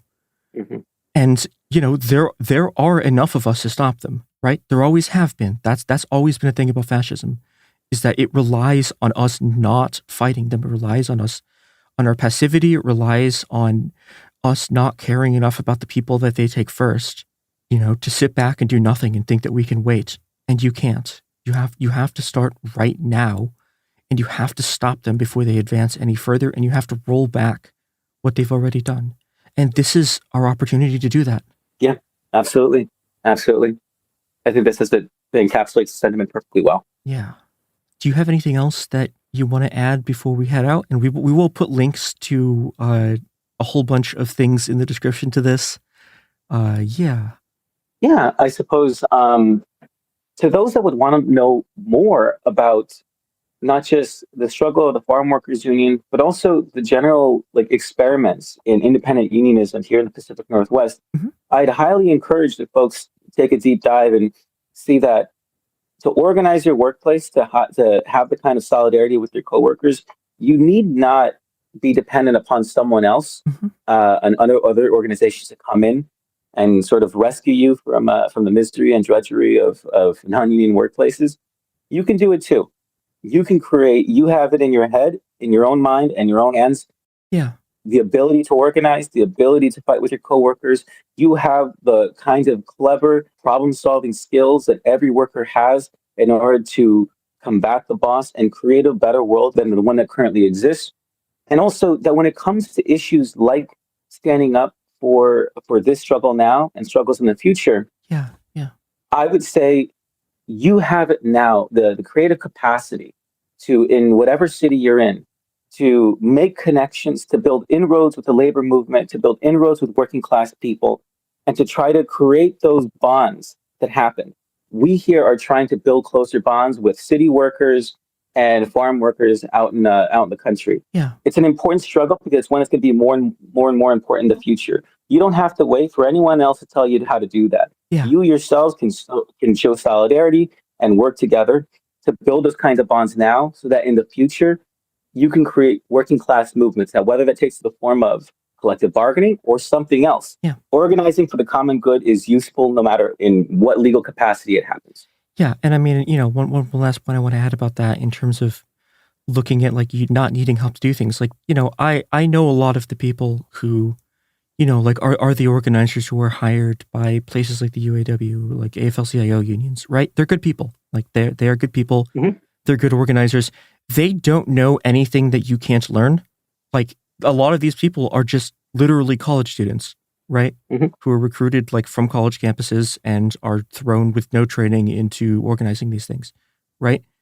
And and again, these are people who are just like stepping out of classrooms into these organizing scenarios with very minimal training, and they've been able to do it. And if those people can do it, so can you. Like I know you, I know these organizers, and the only difference between them and you is that they spent some time learning some things, and then they apply the same tools, like they apply, in some ways, worse versions of the same tools that the independent union organizers use, and they're all tools that you can learn. Yeah, and if any of the people listening want to learn some of those tools, or need help with education and training, or just want to make connections and inroads with workers elsewhere, contact the Coalition of Independent Unions and seeing how we can build these bonds together, because I think that we will problem solve how to defeat this regime one way or another. But I think that we, particularly in the independent union space, provide a unique possibility for how this can happen. Because since we are not tied to larger established contracts, we're not tied to, jurisdictional disputes, we're not tied to a lot of the legacies of some of the larger unions, God bless them, we can create and fashion a labor movement that doesn't have to live by those rules. Yeah. If you imagine the idea of what it would look like to refound the CIO in the 1930s, if you could imagine the worst aspects of the labor movement and excising them, and what is the best aspects of the labor movement that you would want to see, we can create that together today.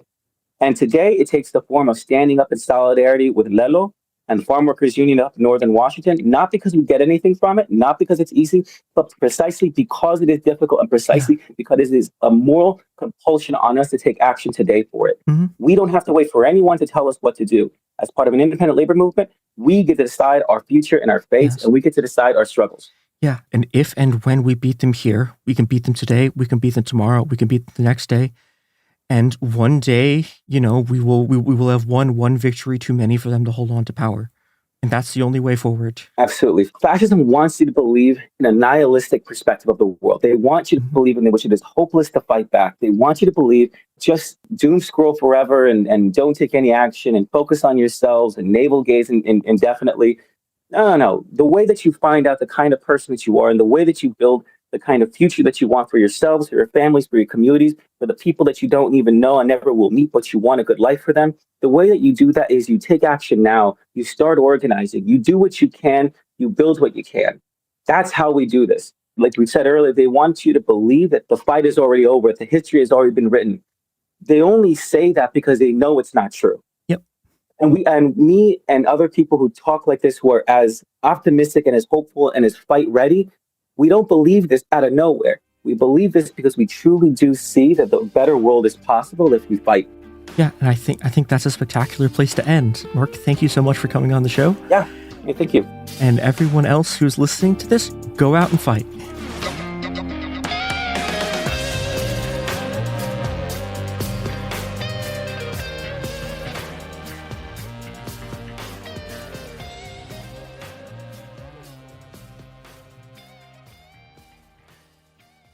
Welcome to Dirty Rush, the truth about sorority life, the good, the bad, and the sisterhood. With your hosts, me, Gia Giudice, Daisy Kent, and Jennifer Fessler. Rush, the recruitment, the ritual, the reality of Greek life has been a mystery for those outside the sorority circles until now. Is it really a supportive sisterhood that's simply misunderstood? Or is there something more scandalous happening on campuses across the country? In this podcast, we pledge to peel back the layers and spell out the truth one Greek letter at a time. Pledges and actives, rush chairs and ritual keepers. Some call it the best time of their life, while others say it's a nightmare. From a perfect rush to recruitment scandals, what is really going on behind the doors of those sorority houses from Alpha to Omega? We're taking you inside Sorority Row, including the chapter room, as we explore the fellowship and the frenemies. Let's get dirty. Listen to Dirty Rush on the iHeartRadio app, Apple Podcasts, or wherever you get your podcasts. You know Roald Dahl, the writer who thought up Willy Wonka, Matilda, and the BFG. But did you know he was also a spy? Was this before he wrote his stories? It must have been. Our new podcast series, The Secret World of Roald Dahl, is a wild journey through the hidden chapters of his extraordinary, controversial life. His job was literally to seduce the wives of powerful Americans. What? And he was really good at it. You probably won't believe it either. Okay, I don't think that's true. I'm telling you, the guy was a spy. Did you know Dahl got cozy with the Roosevelts, played poker with Harry Truman, and had a long affair with a congresswoman? And then he took his talents to Hollywood, where he worked alongside Walt Disney and Alfred Hitchcock before writing a hit James Bond film. How did this secret agent wind up as the most successful children's author ever? And what darkness from his covert past seeped into the stories we read as kids? The true story is stranger than anything he ever wrote. Listen to The Secret World of Roald Dahl on the iHeartRadio app, Apple Podcasts, or wherever you get your podcasts. When you feel uncomfortable, what do you put on? Biggie. You put on Biggie when you feel uncomfortable? Because I want to get confident.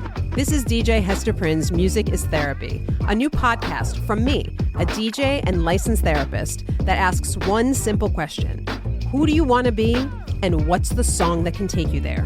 Music changes what you feel, and what you feel changes what you do, right? That moment where a song shifts something inside you, that's where transformation starts. This year, I'm talking to experts across every area of life, like personal finance icon Jean Chatzky, New York Times journalist David Gellis, relationship legend Dan Savage, human connection teacher Mark Groves, and the man who shaped my ear more than anyone, Questlove.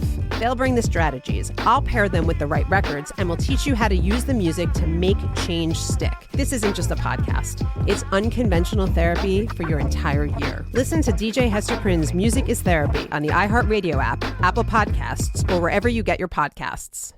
Ever feel like you're being chased by the marriage police?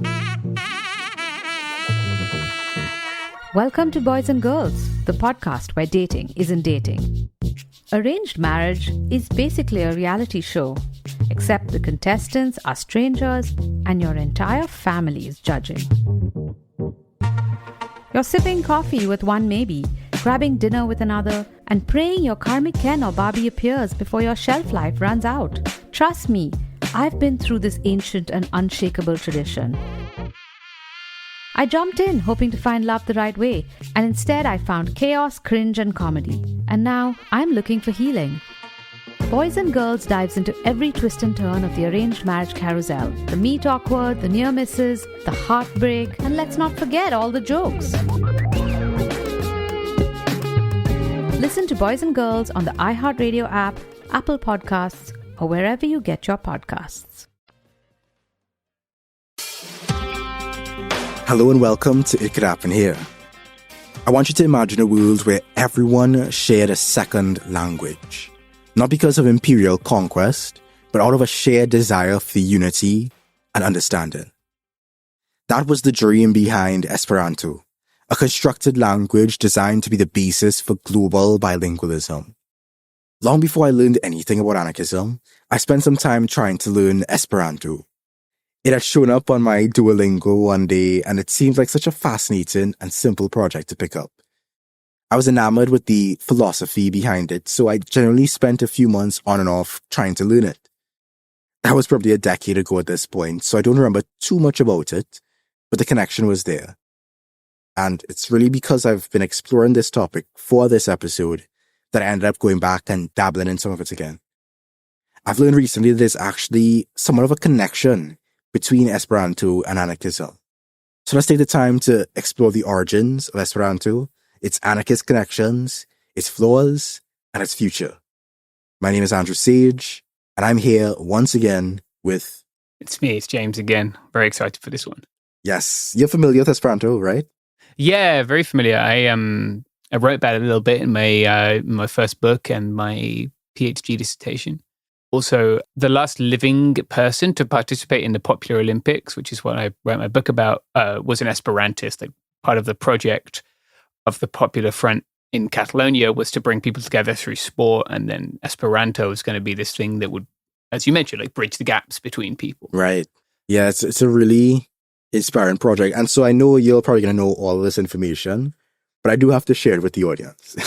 Yeah, no, I'm excited. I never really did a full rundown on Esperanto. It just appeared, and I was like, holy shit, that's cool. So I'm sure I'm going to learn a lot. Sure. So Esperanto was first constructed in a little booklet in 1887 by Polish-Jewish ophthalmologist L.L. Zamenhof. According to the Encyclopedia Britannica, the name itself comes from the pseudonym he took on to publish the booklet. He called himself Doctoro Esperanto, Esperanto meaning one who hopes. And hope really underlies the whole project. According to a BBC article written by Jose Luis Penarredonda, he lived as a Polish Jew in the multicultural Russian Empire, in a time rife with racial and national conflict. He was trying to promote peace and understanding, and he saw an international language as a way to do that. With a flag of green and white, the colors of hope and peace, for his efforts, Zamenhof himself was nominated 14 times for the Nobel Peace Prize. He genuinely believed that if we all shared a common second language, quote, education, ideals, convictions, aims would be the same too, and all nations would be united in a common brotherhood, end quote. Esperanto was created in a time when modernism was on the rise, and the idea of rationality and science was being used to quote-unquote optimize the world. When it was featured in Paris's Exposition Universelle in 1900, the language caught on amongst the French intelligentsia, who saw it as more optimal in the messy and illogical realm of natural languages. Because it was so easy, all words and sentences being built from 16 basic rules that could fit on a paper, and the language lacked the confusing exceptions and special rules of other languages, it was once seen as the language of the future. Esperanto made its full-fledged public debut in 1905, when Zamenhof published the Fundamento de Esperanto, which laid down the basic principles of the language's structure and formation. Esperanto was designed to be simple, logical, and accessible, drawn from the influence of Romance, Germanic, and Slavic languages in its construction. The orthography is phonetic, so all the words are spelled as pronounced, and the grammar is so straightforward. There's a consistent word ending for nouns, pluralization, adjectives, and verbs. But although simple, it can convey complexity. There's a lot of suffixes you can add to give degrees of meaning, and there's room for compound words too. Its European focus would be the target of criticism later on, but it actually ended up being picked up in some unusual places anyway. Zamenhof translated literature and wrote original verse, and after years of effort, there were speakers to be found across Europe, the Americas, China, and Japan. Interesting. By 1908, the Universala Esperanto Asocio was founded, and it can now find members in 83 countries worldwide. Today there's also 15 national Esperanto associations and 22 international professional associations that use Esperanto.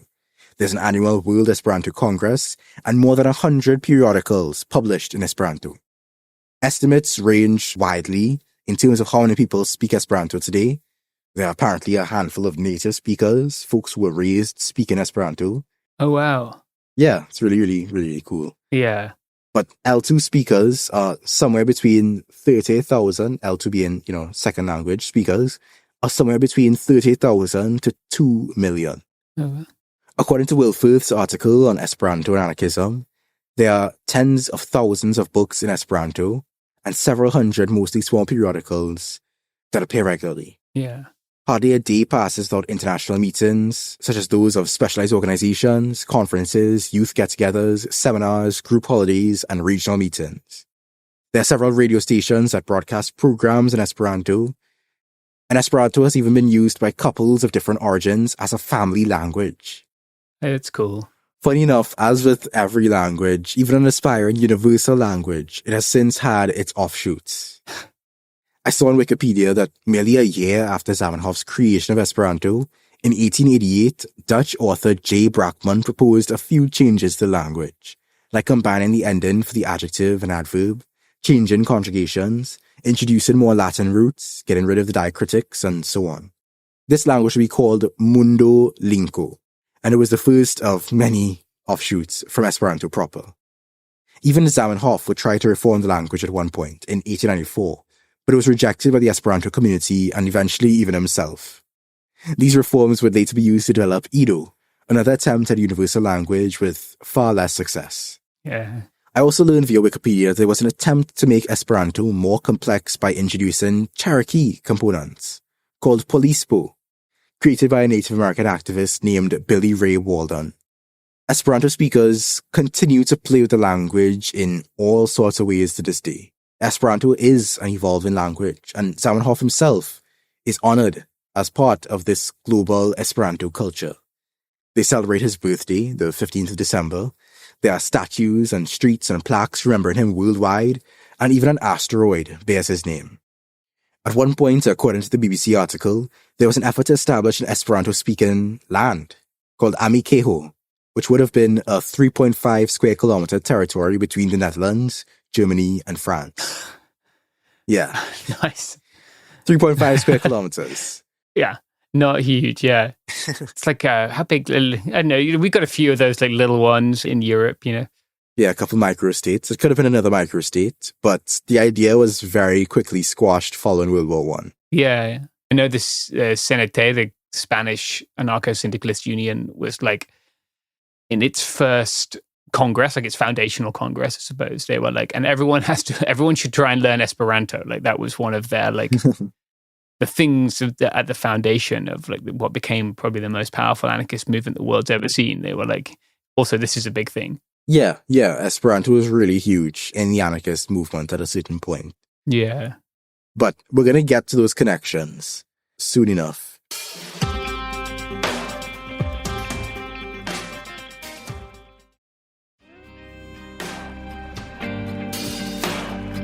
I want to bring up this other interesting story. There was actually an effort by Esperantists, including a delegate from Iran, to get the language to become the official language of the League of Nations. But take one guess as to which country blocked that effort. Was it one of the Anglophone countries? No. Oh, wow. The French. It was the French. Yeah. There is not a state more invested in its language than France. Indeed. They have laws, I think, about like broadcasting music and dubbing films and things. Yeah, the French government seemingly hated Esperanto, at least according to an article on Imp of the Diverse blog site. They blocked its study in universities and public schools, and as the article quotes the opponents directly, quote, on September 10th, 1922, the New York Tribune ran a translation of a piece by the editor-in-chief of Le Matin, Stéphane Lausanne. Mr. Lausanne spent half his editorial writing about Esperanto. And I'm not going to do a French accent for this section, but just imagine like the most Frenchman reading this. That Finns or Albanians favored such a propaganda is comprehensible. Their dialect has no chance of imposing itself on the universe. They need a second language. Just as well Esperanto as any other.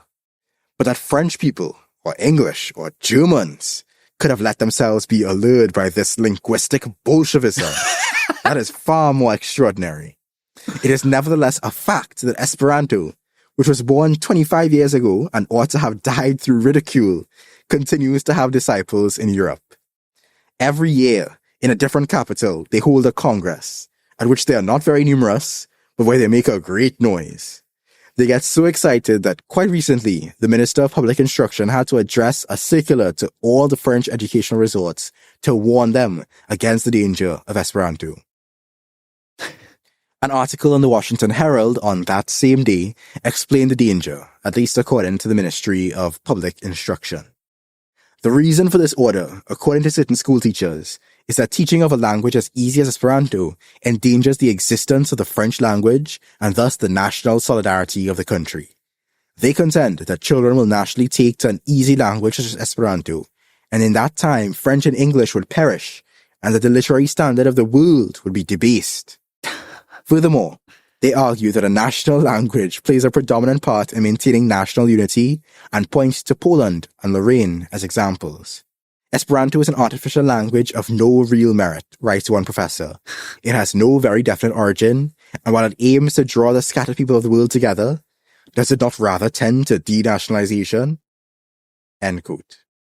They're not wrong. Like, France is like language. If you read like Peasants into Frenchmen is kind of the classic work on like French nationalization. But like in order to make people French, they did have to suppress like Basque and Breton and Catalan and other languages, right? And make people go to schools where they learned French and conceived of themselves as French as a result of that.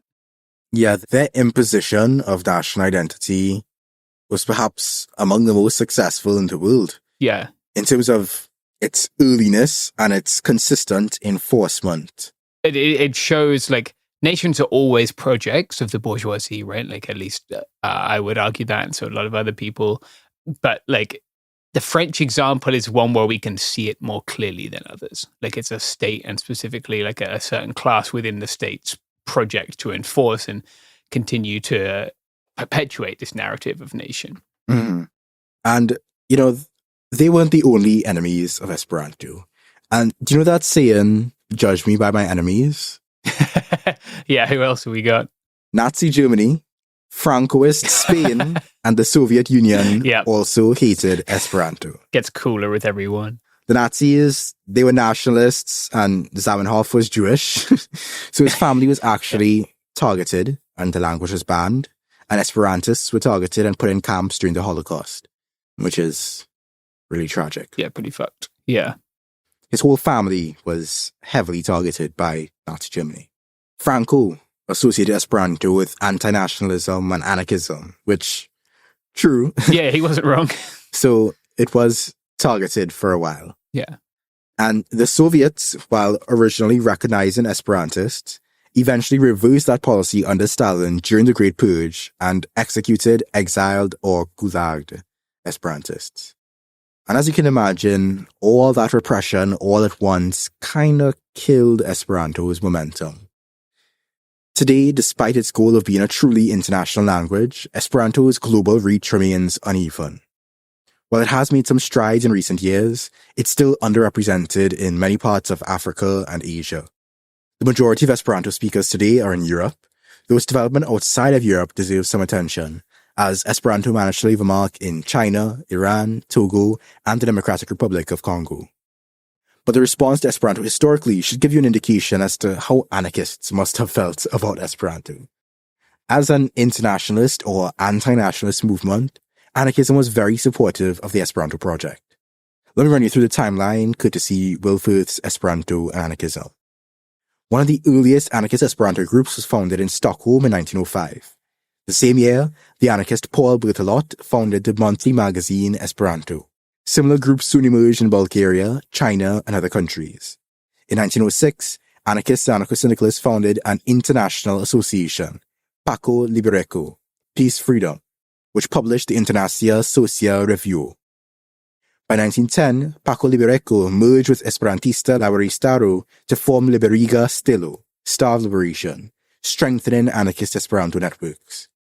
The 1907 International Anarchist Congress in Amsterdam formally addressed the role of Esperanto in international communication. Subsequent anarchist congresses continued to pass resolutions advocating for Esperanto's use within the movement. By 1914, these anarchist Esperantist organizations had published extensive revolutionary literature, including anarchist texts in Esperanto. Around this time, correspondence between European and Japanese anarchists became more active, facilitated by Esperanto. In Prague, Eugene Adam proposed the formation of Senasiesa Asocio Tutmonda, the SAT, or the World A-National Association. Unlike other Esperanto associations, SAT rejected nationalism wholesale and sought to create a transnational, class-conscious workers' movement. To quote Why Is There an Esperanto Workers' Movement by Gary Mickle, SAT was not meant to usurp the role of political parties by engaging in political struggles directly, but was to be a cultural association engaged in workers' education, one that would help to break down national and ethnic barriers between workers by involving them in practical collective activity, bringing workers into contact, freeing them from the shackles of nationalism. SAT's ideas, and especially the ideas of its A-nationalist faction, were an early statement of an idea that has more recently come to be known as globalization from below. So in August 1921, 79 workers from 15 countries gathered in Prague to formally establish SAT. By 1929 to 1930, SAT had grown to 6,524 members across 42 countries, reaching its peak influence. The use of Esperanto flourished in German workers' movements between 1920 and 1933. By 1932, the German Workers' Esperanto League had 4,000 members, leading to Esperanto being called the Workers' Latin. But, as you can imagine, this was not to last by the time Hitler came into power. The Scientific Anarchist Library of the International Language, or ISAB, was founded in the USSR in 1923, publishing anarchist works by Kropotkin and Borovoy in Esperanto. This also would not last the Great Purge. The Berlin group of anarcho-syndicalist Esperantists greeted the Second Congress of the International Workers' Association in Amsterdam in 1925 and reported that Esperanto had become so integrated into their movement that an international libertarian Esperantist organization had formed. This likely referred to the TLES, the World League of Stateless Esperantists, which later merged with SAT. Esperanto was also popping off amongst anarchists and socialists in Korea, China, and Japan. Liu Shifu, a key figure in Chinese anarchism, began publishing La Voce del Popolo, The Voice of the People, in 1913, the first anarchist periodical in China. His work relied heavily on information from Internacia Social Review and helped popularize Esperanto in China. Japanese anarchists and socialists, as I mentioned, were among the earliest Esperantists in the country, but faced heavy persecution. And sadly, between Imperial Japan, Francoist Spain, Nazi Germany, and Stalinist Russia, the rise of totalitarian regimes leading to World War II largely suppressed the anarchist Esperanto movement. After the war, the Paris Anarchist Esperanto Group was the first to resume organized work, launching the publication Sen Statano in 1946. Most anarchist Esperantists have since been organized within SAT, with an anarchist faction maintaining its autonomy. In 1969, this faction began publishing the Libere Sana Bulletino, later renamed the Libere Sana Ligilo. By 1997, SAT membership had dwindled to fewer than 1,500 members. The initial radical vision of SAT was weakened by political shifts and the growing dominance of English as a global lingua franca. The early separation between SAT and mainstream Esperanto organizations was a response to bourgeois political neutrality, but it also contributed to its marginalization. And today, the anarchist Esperanto movement exists largely as a niche within SAT.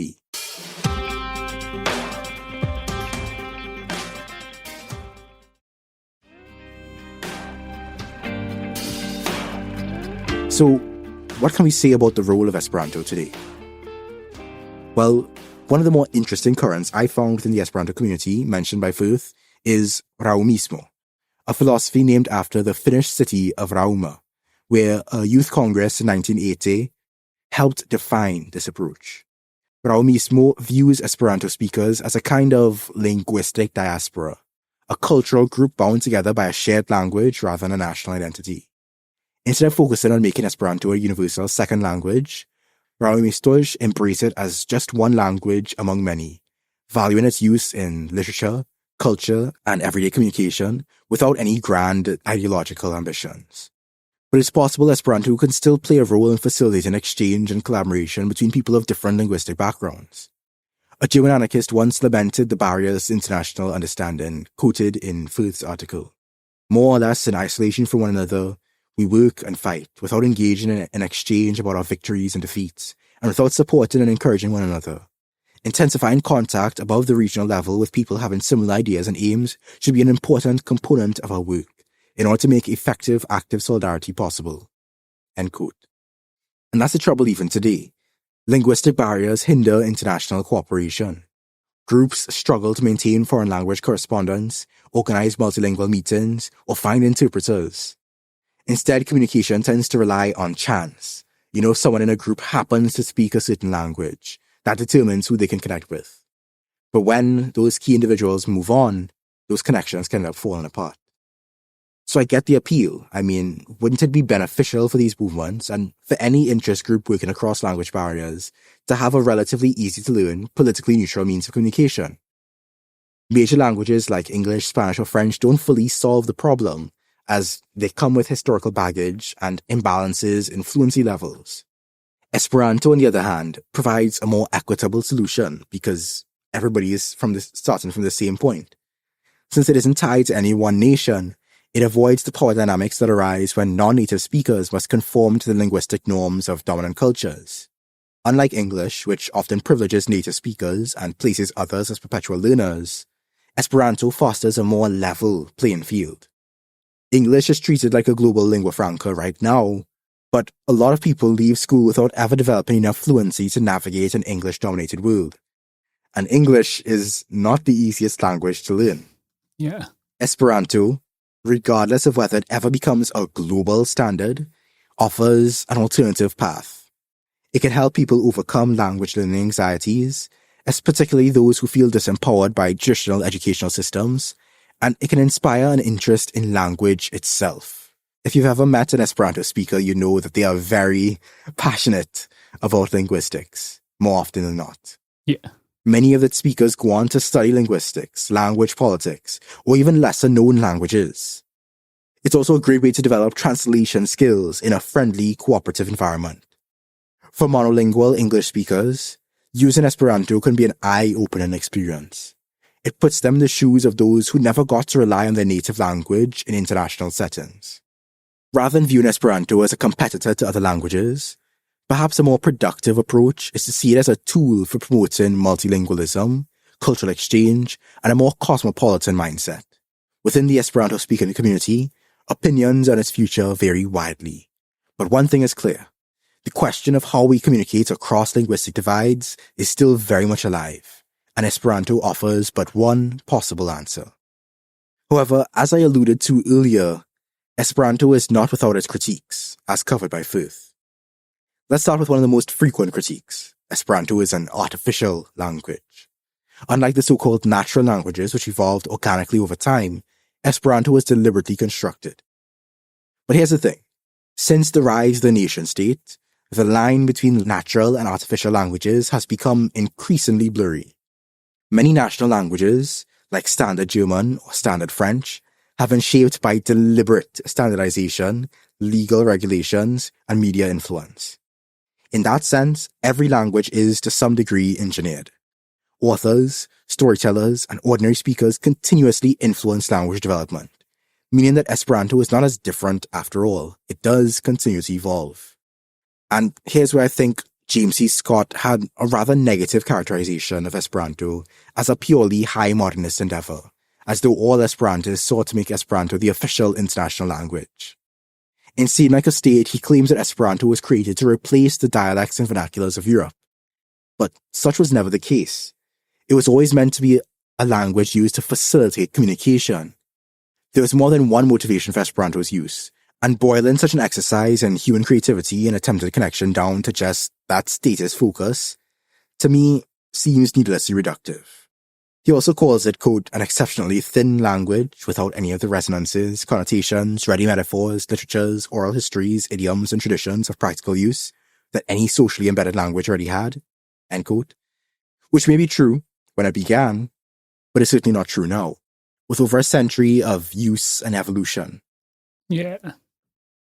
His analogies between Esperanto and planned cities also miss the mark for me, as Esperanto has clearly operated as a self-organized and grassroots movement for most of its history, and has never really received the backing of states or their enforcement.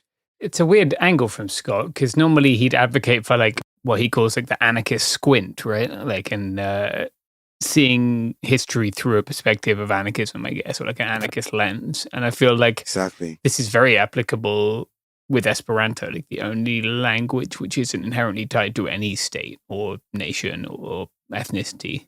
Exactly. When I saw that, I remember seeing like a state some years ago, and I probably glossed over that. Mm-hmm. But in doing the research for this, I ended up, stumbling upon it again, and I was like, After reading the history, it's like, this isn't quite accurate. Yeah, that's a bummer. Yeah. I generally like Scott. Me as well. Yeah. Recently, some listeners very kindly, James C. Scott passed away earlier this year, as I'm sure you know, Andrew. Yes. But his library was donated to a local secondhand bookshop, and some folks I asked online, and they went and got me some books and sent them, which was really kind. So I have some of his books now. Oh, that's nice. Yeah. There's another common claim about Esperanto, which is that it's Eurocentric, right? Mm-hmm. And linguistically, there's some truth to this. Esperanto originated in Eastern Europe, and it still carries structural elements that resemble Indo-European languages.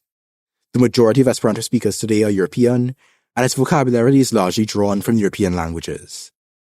However, critics who make this argument often suggest alternatives like English or Spanish, languages that are just as, if not more, Eurocentric in their historical and political reach. Esperanto, in contrast, has evolved through influence from non-European languages as well, particularly through its development in China and Japan. Its agglutinative word formation, a feature more common in languages like Turkish or Japanese, and what some call the Hungarian period of Esperanto's history. So while Esperanto has European roots, its global evolution challenges the idea that it's exclusively European in character. Another critique is that Esperanto is sexist. The argument goes that because feminine forms are typically created by adding in to a base form, like laboristo, worker, becoming laboristino, female worker, the language assumes masculinity as a default. And while this is a valid concern, Esperanto differs from many European languages in a key way. It does not assign grammatical gender to inanimate objects. A chair isn't arbitrarily feminine like in French or masculine like in German. However, in practice, gender bias can still creep in. The basic form of a noun is often assumed to be masculine, even though Esperanto allows for explicitly male forms as well.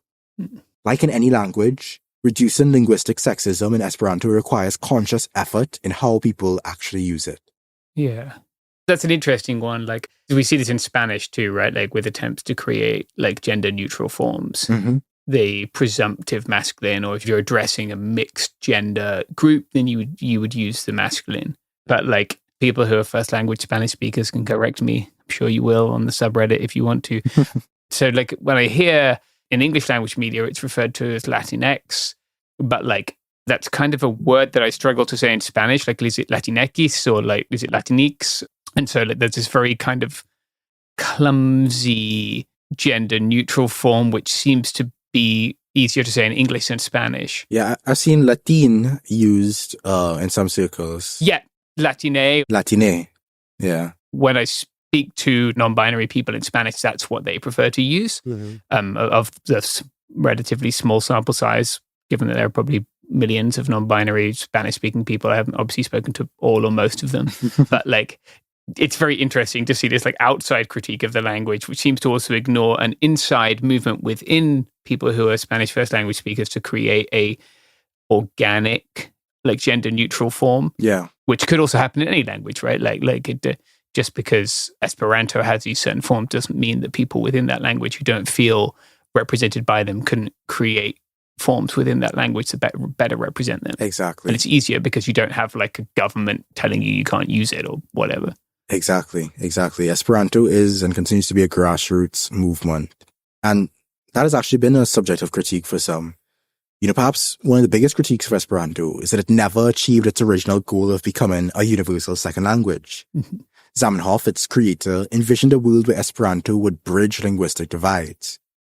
But for many, learning a language that relatively few people spoke simply wasn't practical. But the rise of the internet changed the game for Esperanto. What was once difficult to learn and use daily has become far more accessible. For example, Esperanto is actually one of the most overrepresented languages on the internet. The Esperanto Wikipedia has around 240,000 articles, putting it in the same league as languages spoken by tens of millions of people, like Turkish and Korean. Google and Facebook have offered Esperanto versions of their platforms for years, and language learning services like Duolingo have helped introduce it to a new generation of learners, like myself.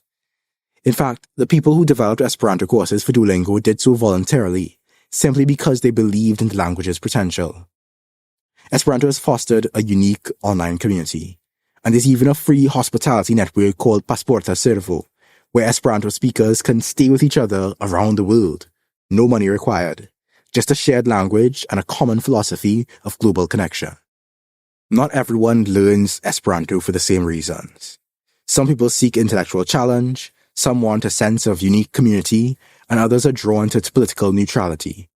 As communications lecturer Sarah Marino points out in the BBC article, people engage in Esperanto for many different motivations, whether it's personal fulfillment, social inclusion, civic engagement, or just the simple joy of learning a new language.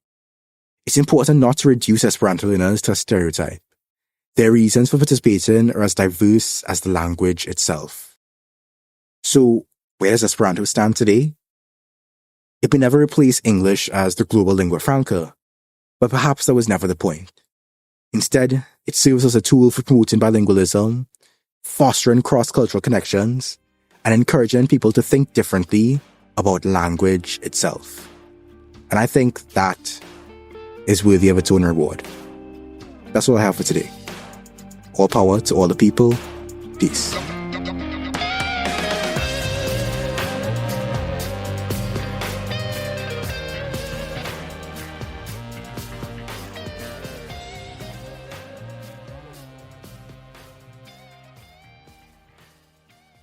Welcome to Dirty Rush, the truth about sorority life, the good, the bad, and the sisterhood. With your hosts, me, Gia Giudice, Daisy Kent, and Jennifer Fessler. Rush, the recruitment, the ritual, the reality of Greek life has been a mystery for those outside the sorority circles until now. Is it really a supportive sisterhood that's simply misunderstood? Or is there something more scandalous happening on campuses across the country? In this podcast, we pledge to peel back the layers and spell out the truth one Greek letter at a time. Pledges and actives, rush chairs and ritual keepers. Some call it the best time of their life, while others say it's a nightmare. From a perfect rush to recruitment scandals, what is really going on behind the doors of those sorority houses from Alpha to Omega? We're taking you inside Sorority Row, including the chapter room, as we explore the fellowship and the frenemies. Let's get dirty. Listen to Dirty Rush on the iHeartRadio app, Apple Podcasts, or wherever you get your podcasts. You know Roald Dahl, the writer who thought up Willy Wonka, Matilda, and the BFG. But did you know he was also a spy? Was this before he wrote his stories? It must have been. Our new podcast series, The Secret World of Roald Dahl, is a wild journey through the hidden chapters of his extraordinary, controversial life. His job was literally to seduce the wives of powerful Americans. What? And he was really good at it. You probably won't believe it either. Okay, I don't think that's true. I'm telling you, the guy was a spy.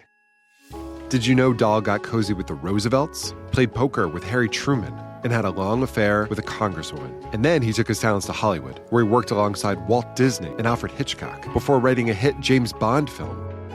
How did this secret agent wind up as the most successful children's author ever? And what darkness from his covert past seeped into the stories we read as kids? The true story is stranger than anything he ever wrote. Listen to The Secret World of Roald Dahl on the iHeartRadio app, Apple Podcasts, or wherever you get your podcasts. Ever feel like you're being chased by the marriage police? Welcome to Boys and Girls, the podcast where dating isn't dating. Arranged marriage is basically a reality show, except the contestants are strangers and your entire family is judging.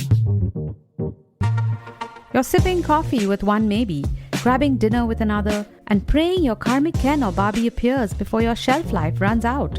Trust me, I've been through this ancient and unshakable tradition. I jumped in hoping to find love the right way, and instead I found chaos, cringe, and comedy. And now I'm looking for healing.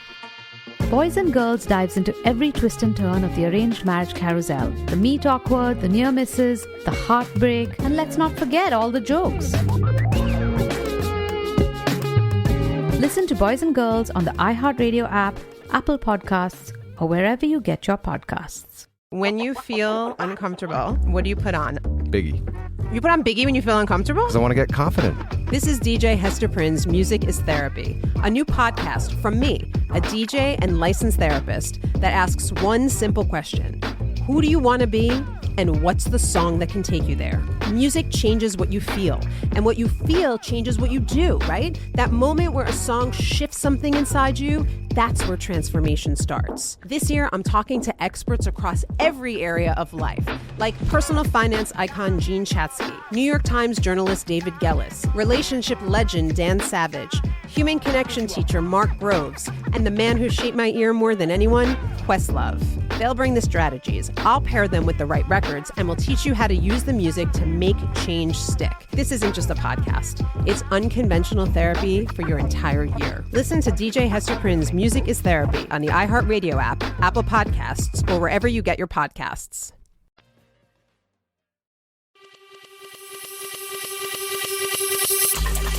This is It Could Happen Here, Executive Disorder, our weekly newscast covering what's happening in the White House, the crumbling world, and what it means for you. I'm Garrison Davis. Today, I'm joined by Mia Wong, James Stout, and Robert Evans.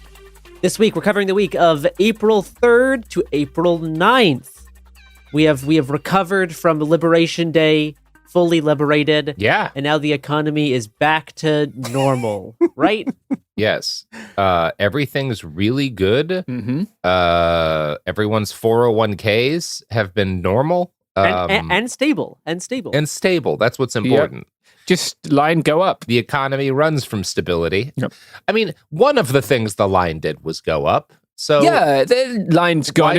Why should anyone complain? Yeah. The line's gone in a few different directions this week. Among the different directions the line went, up was, a portion of that time. Yes. Yeah. The only direction it hasn't gone is left, I guess, which we're waiting for that one. In related news, a dead cat can bounce. I don't know why they picked a cat for the dead animal to bounce to refer to that stock market term. But I think this is a term that's new to Garrison, just judging by their facial expression. Yeah. Oh, you don't know what that is? No. So basically, when a stock price for a company or whatever collapses, right, there will generally be a straight line down, and then it will bump back up, and it will look like it's rallying. Mm-hmm. But this isn't generally a rally. What it is that when people short a stock, there's a point at which they have to buy back the shares, and that artificially inflates it briefly before it then begins to decline again. So it's not it's the result of how short selling works, that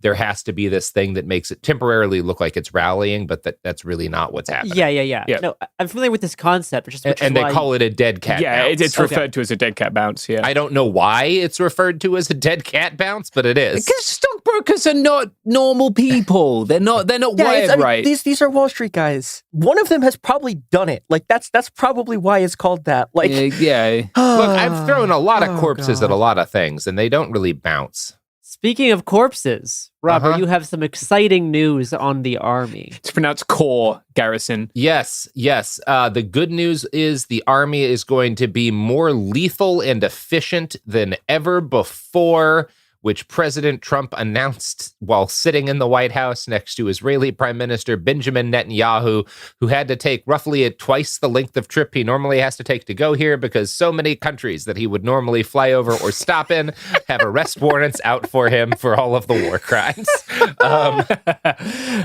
We'd love to see it. But, it's not about the journey. It's about, the people you journey to. And Netanyahu met with Trump, someone whom he clearly feels very safe and I dare I say loving with. And the two of them shared the most intimate bond that two elderly men who have committed war crimes can share, which is announcing a record budget for the United States military of $1 trillion.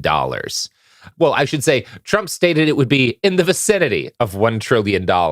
Now, does that mean possibly that very little is changing about the military budget? Yes, it does. And we'll get to that in a second. Hegseth, our Secretary of Defense, made a post on Twitter right after saying Trump is rebuilding our military and fast. He also really bragged about that $1 trillion amount and said, P.S., we intend to spend every taxpayer dollar wisely on lethality and readiness. Now, here's the thing. $1 trillion, shitload of money. Current amount of funding allocated to national defense programs, $892 billion. Yeah. So $1 trillion, about a 10% bump, right? For, the national defense programs. But it's actually unclear the way in which he phrased things and the way in which we talk about the funding for national security.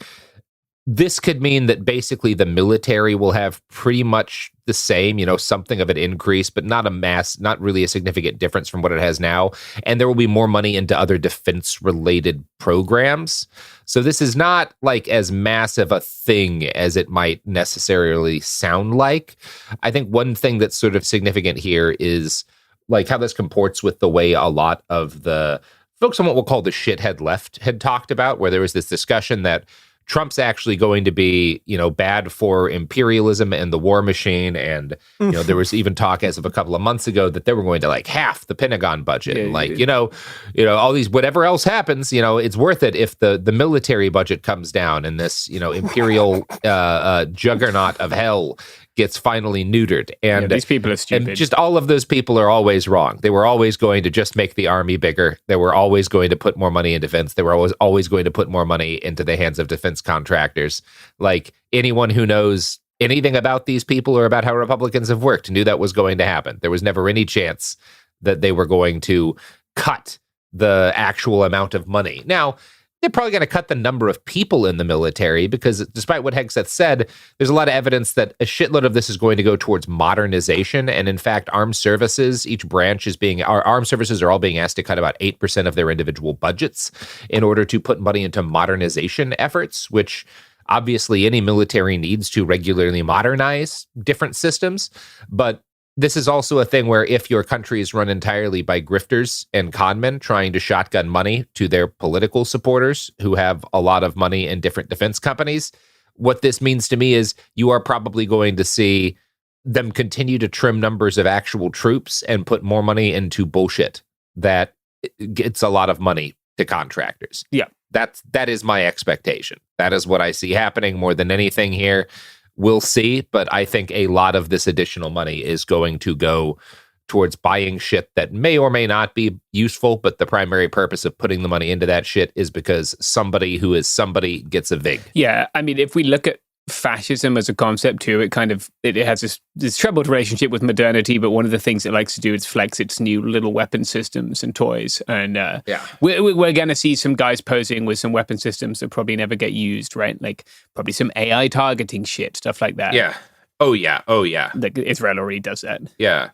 Well, we got to find some way to reallocate the alleged $150 billion in Doge cuts, which is certainly a fake number. Yeah. It's absolutely a fake number. We may as well send over $200 billion more to the Defense Department. Based on early IRS filings, there's something like $500 billion that we might be losing in tax income this year.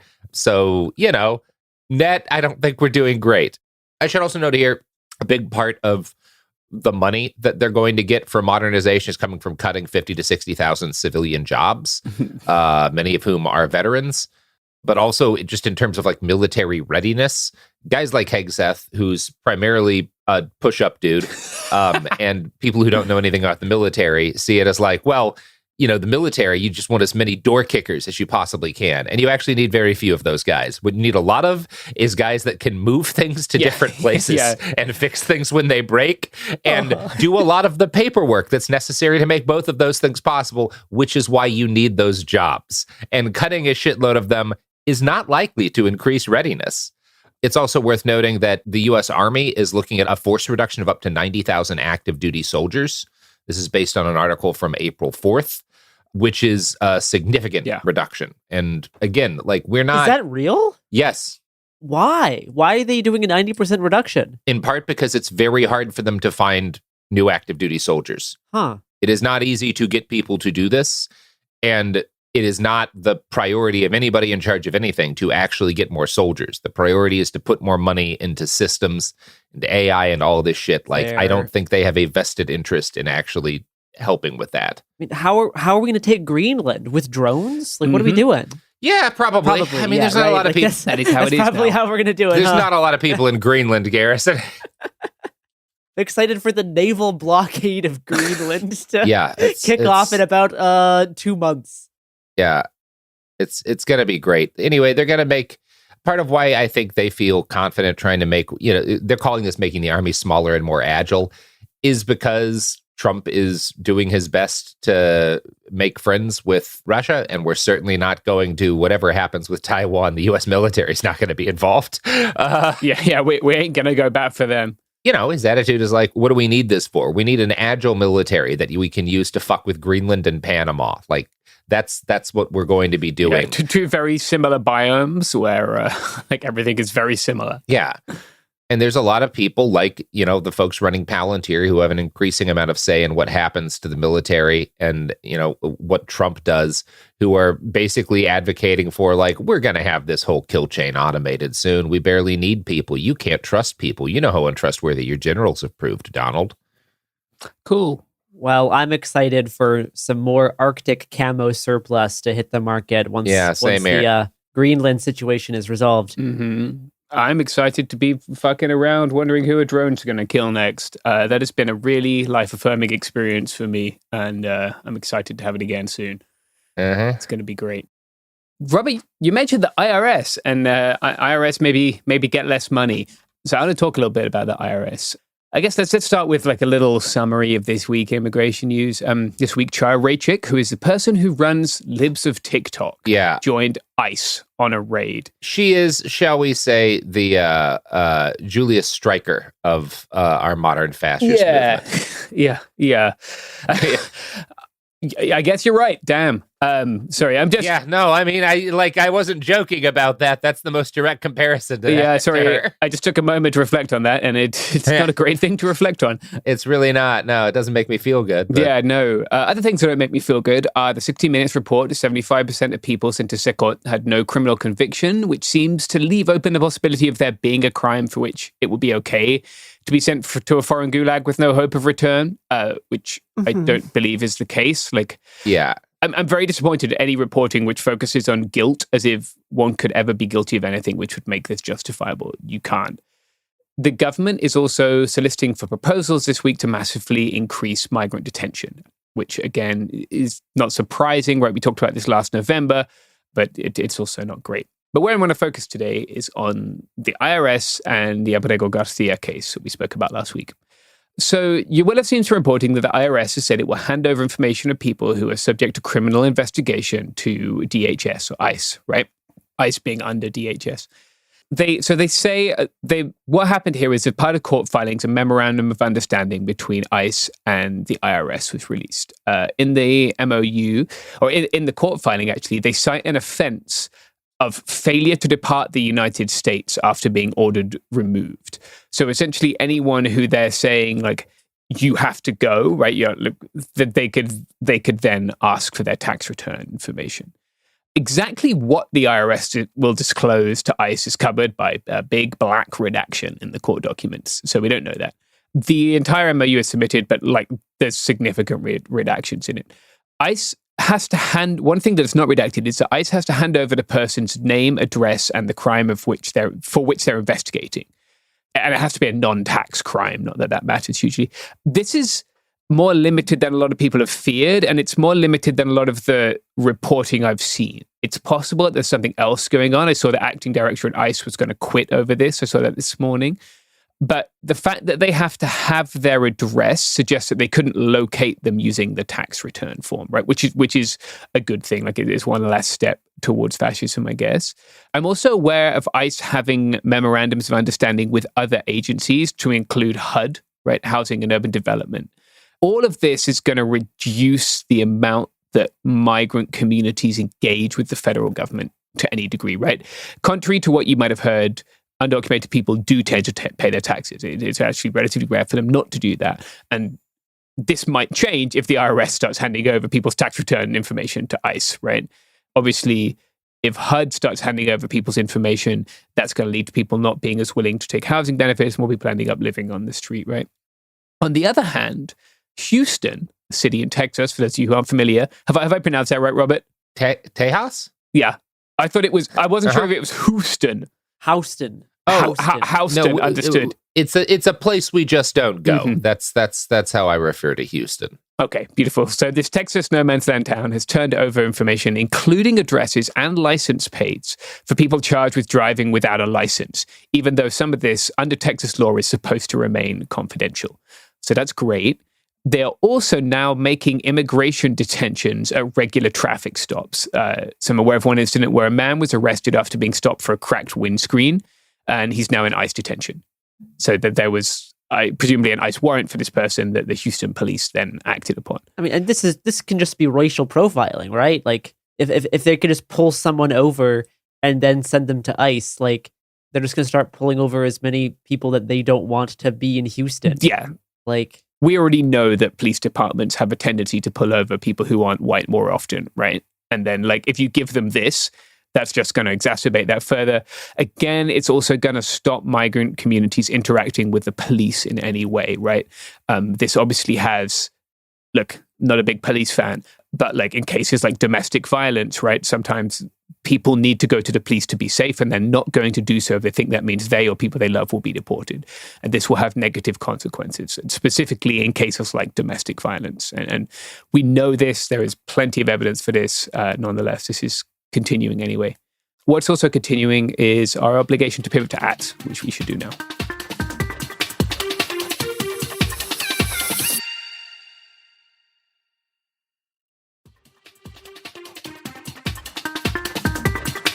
Okay, we are back. We're back. And it's time to talk about the Supreme Court. Do we have to? Yes, we do, Garrison, because it's the biggest court. It's the big one. And they've been crushing it all week, just sending down decisions. The two big ones, I guess, I want to talk about are a 5-4 ruling that it was vacating Boasberg's TRO. Boasberg being the judge who had initially told the United States government they had to stop sending people to Secot, right? And then the US had ignored Boasberg and done it anyway. And then they had this whole court case about how they hadn't ignored him. And anyway, it was a secret, even though we're tweeting it. You can go back a couple of EDs and hear about that. In this decision, the court was unanimous in asserting that people removed under the Alien Enemies Act do have a right to due process, but that they have to bring a habeas petition. So, like, the reason they vacated the TRO was that the case shouldn't have gone to Boasberg, right? That they should have brought this habeas petition. In practice, that's going to be very hard, given the fact that many migrants, even under the current system, even under Biden, most migrants who didn't speak English didn't have access to legal representation. So this ruling is still pretty bad. The only thing the people in the court case wanted to stop was their rendition to El Salvador, right? It wasn't even like opposed to other forms of removal. It was specific to this El Salvador situation. The court also sort of cited criminal cases as precedent, which is a very different thing. And it gives this very narrow ruling of the due process available to migrants, right? And it relies on migrants having access to a legal team, which could be expensive and complicated for them. So this ruling allows the Trump administration to send people to El Salvador as long as they have the quote-unquote right to due process, which is narrowly defined as something that not many people will have access to anyway? Yes. Yeah. Well summarized. Yeah. You would need to have like a lawyer on retainer to file your habeas, right? Like straight away. So if that just doesn't get filed, then you are basically, in their view, forfeiting your due process and they can deport you anyway. Well, they can deport you anyway. Yeah. I guess you have the right to appeal it, like by saying like, I want to file this habeas petition, but most people aren't going to do that. So in practice, that they haven't explicitly ruled on the Secot thing, right? The Abrego Garcia case, which is the other case, a Fourth Circuit judge required the US to return Abrego Garcia to the US, and then Chief Justice Roberts, on his own, issued an administrative stay. So he is effectively telling them, that Fourth Circuit judge, you can't order them to have him return right now. We need to take a timeout. We need everybody to get their evidence in order and then bring that to us. So that case remains ongoing, right? In the brief for that case, the government referred to Abdiel Garcia as an enemy alien, but I don't think MS-13 is covered by the evocation of the Alien Enemies Act. I think it was specific to Tren de Aragua. And then they also claim that they removed him under the Immigration Nationality Act, not the Alien Enemies Act. So, none of this, I guess, is hugely surprising. We're seeing this, sort of post hoc justification of what they did, right, which is kind of how they operate.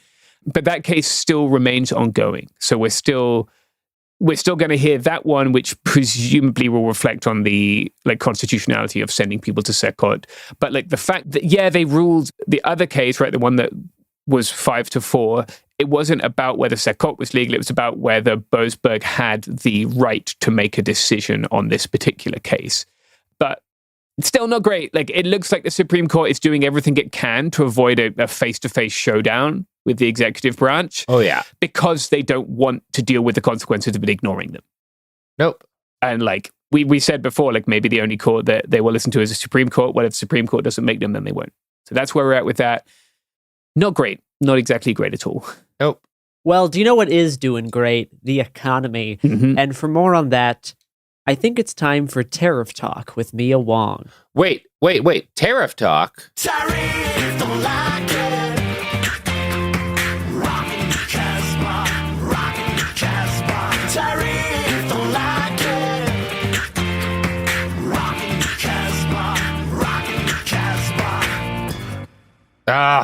Yeah. Every day, every time we do it. Mm-hmm. The only band that matters. It's the only band that matters. The Narcissist Cookbook doing a very brief refrain from Rock the Casbah. Yeah. The worst Clash song.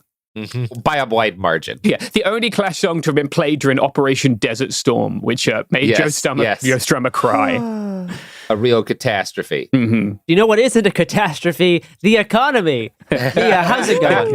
So I just saw a wonderful chart where someone was like, this is one of the 8 best days the S&P has ever had, and every single other one of those days is 1929, 1931, 2008. Yeah. 2020. Great. Yeah. Woohoo. Yeah.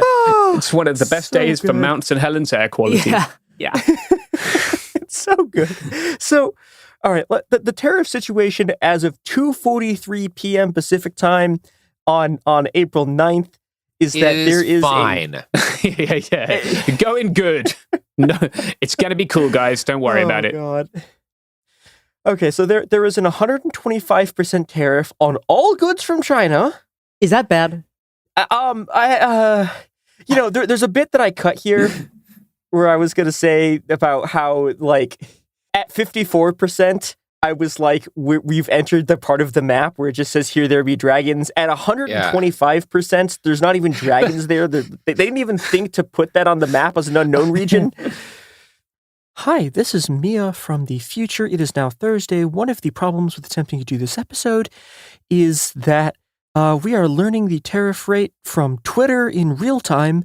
So it turns out that the actual tariff rate on China, as clarified by Donald Trump today, is 145%. And also it has become clear that the 25% turf tariffs on both Mexico and Canada are also still in effect. So, yay! In medical terms, it means what happened to the global economy is equivalent to you getting hit directly in the spine by an F-250 going 45 miles an hour. That's what's happened to the base of the global economy. Yeah. Yes. And I mean, it is very funny that a lot of people have been focusing on the bond stuff, because you can just look at the tariff numbers and it's seeing a 125% tariff on all goods from China and then looking at the bond markets to figure out if that's bad or not is like walking outside into a blizzard and being like, "Whoop! I need the weatherman to tell me if it's snowing." What are we doing here? What are we doing here? The reason I'll explain, briefly, treasury bonds are the underpinning of every country, the entire global economy. Every single country has a shitload of money in U.S. Treasury bonds because they are the most reliable thing. And what a Treasury bond is you give money to the U.S. government, and they say in a period of time you can take this out, and it will have grown by a set percentage. Because Treasury bonds have been, for the last basically a century, so incredibly stable, this is where you put your money that you don't want to gamble. So you have, money that is in stocks and stuff that can go up and down, but you also hedge your bets by having a bunch in this. And, generally Treasury bonds are hopefully enough to about keep pace with inflation or beat it by a little bit. But usually the rate is not all that high because there's a shitload of demand. People are always buying Treasury bonds. When the Treasury bond rate, which is the percentage you get back, raises, that may look good, right? That like, wow, you can get 5% now on if you put money into a 30-year T-bond. But what that means is that everyone is selling their Treasury bonds. So demand is down and the rate is higher. And everyone is selling them because entire countries at a time are pulling their money out. Nations are pulling their money out of the U.S. economy. It's great. Yeah, and we are going to get more into how the Trump administration wants to fuck with that later. But first off, programming note, I am going to be from this episode forward referring to all of these as the turf tariffs because fuck them, and because these tariffs are in a large part also about a bunch of really weird fucking masculinity bullshit. So God, excited for that. Yeah, and when you make most of your election ads being about trans people, and then the economy goes to the toilet. This is what was voted for. Yeah. Like if you wanted transphobia, this is what you wanted. You wanted to lose your job. You wanted everyone to lose their fucking homes. Speaking of T-bonds, am I right? Let's skip over that immediately. No, I don't know. No one laugh at him. I'm gonna go away. Okay. So the most chaotic thing happening here, other than Robert randomly saying things, is that nobody knows what the tariff situation is going to be. Just on Friday when you're listening to this, right? No. By the time you were listening to this, there could be 200% tariffs on Indonesia. There could be 4,000% tariffs on Vietnam. We don't know. No, Trump could have dissolved the U.S. dollar, and we're all using the fucking Nikkei or whatever. Like I don't know. Yeah, and like. So it's all really unstable. We can talk about the other things that are still in effect. So there's a general 10% tariff on all countries except for China are just supposed to have a general 10% tariff. There's also this per Megan Casella, who's a CNBC reporter. There are 25% tariffs on steel, aluminum, and cars. There's probably going to be more. He keeps talking about more tariffs, and it's like, who knows when they're going to happen? Like maybe pharmaceuticals, semiconductors.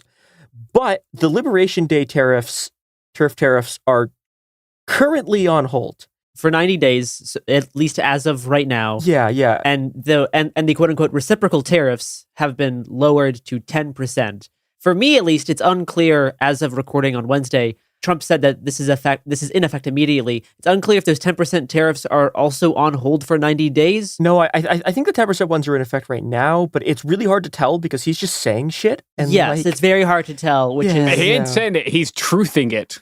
Yes, sorry, he is truth socialing this information. That is how we have to work out the global economic future. It's based on posts on Truth Social. Yeah. So okay, and one of the things that's been happening with the turf tariffs is that like.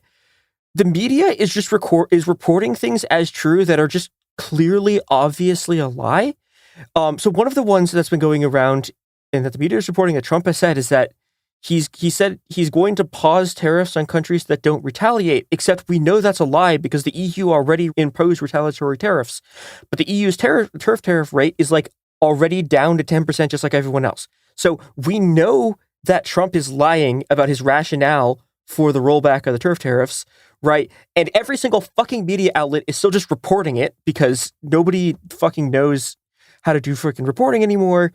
We should move to what this is going to do to the supply chain. And to put this in perspective, when I learned about the 104% tariff on China, that was before it was 125% where it's at now. I was writing an episode called The Old Economy is Dead, which will probably still be coming out on Monday. Again, that was the 54% rate. I was writing a thing called The Old Economy is Dead at 104%. Like, things are going to break in the supply chain that only 7 people on Earth have ever heard of before. like entire sectors of the economy are going to be annihilated. We're going to see right now, we're probably going to see everyone attempt to route like all shipping from China. There's going to be a massive effort to try to reroute it through like literally any other country. God. But again, that's only a solution for like, 90 days. And again, it's not even clear that can work. I mean, I'm already seeing a bunch of reports of small businesses being like, yeah, we're fucked because, and that was with the 54% tariffs. At 125%, entire industries are non-viable. Now, it's maybe possible that if it was just these tariffs and all Chinese shipping was able to be routed through some other country, maybe we would only have a regular economic collapse, like an early 2000s tech bubble collapse and not like a 2008 one. But again, that's assuming that no more tariffs go into effect. Now, the problem is that we went through this with the 90-day pauses on the Mexican tariffs and the Canadian tariffs. And then after 90 days, everyone assumed that they weren't going to go into effect again. And then they just went into effect. Yeah. So the odds are that the absolutely catastrophic tariffs from like Liberation Day are going to go into effect like in about 90 days, right? That's probably what's going to happen. There's probably going to be some attempts to negotiate them down. But like, again, those absolutely catastrophic tariffs, which are going to just fucking annihilate the entire world economy, are probably going to go into effect. And part of what's happening here, right, is that the markets are doing this, they're like dead cat bounce, right? And a lot of this is because they haven't actually stopped to think about like how much American manufacturing, and contra every argument everyone is making about this, there is actually a lot of manufacturing still in the US, but all of it relies on Chinese imports in various stages of production, and they're fucked. And I haven't even mentioned yet, by the way, the sort of capstone to all of this is that China is doing an 84% retaliatory tariff on all American goods, which is going to just fuck massive portions of American agriculture. We've talked a lot on the show about soybean exports. It's going to be absolutely catastrophic. We're going to go more into this on Monday. But, the thing that's clear from this is that these people don't see the economy as real in the way that you and I do, right? They simply don't. We look at the economy as something where we have to have a fucking job so we can go to work, so we can come home and fucking buy food for our families and pay our rent. And they think it's a fucking joke, right? They think it's a fucking masculinity signifier, and they think like they look at tariff rates and they go, this is just a number on a fucking page. And that's why the tariff rate is now 125% on China, because none of this shit is real for them at all. Now, do you know what is real? No. The products and services that support this podcast? Sure. Mm-hmm. Yes. Yep.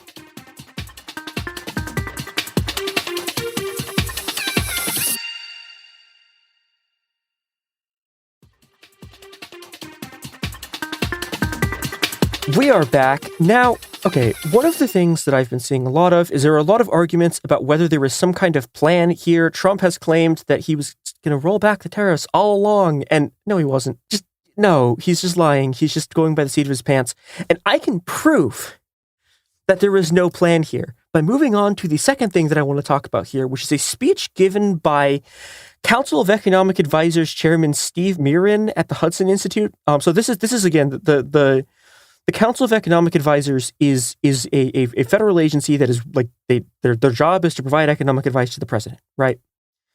And their chair gave a speech where he argues, and this is something that like Jesus fucking Christ, we were talking about, the fact that every fucking country on earth has U.S. Treasury bonds.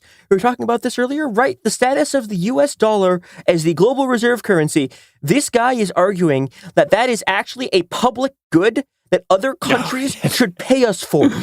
He wants to force countries to fucking pay taxes to the United States for holding U.S. Treasury bonds. And again, if any nation on earth could pay to have their currency be the global reserve currency, there's no amount they wouldn't pay. Like the degree to which this benefits you is ridiculous. Like the fact that you want to charge other people for it is nuts. It is like, look, how this like actually works, right?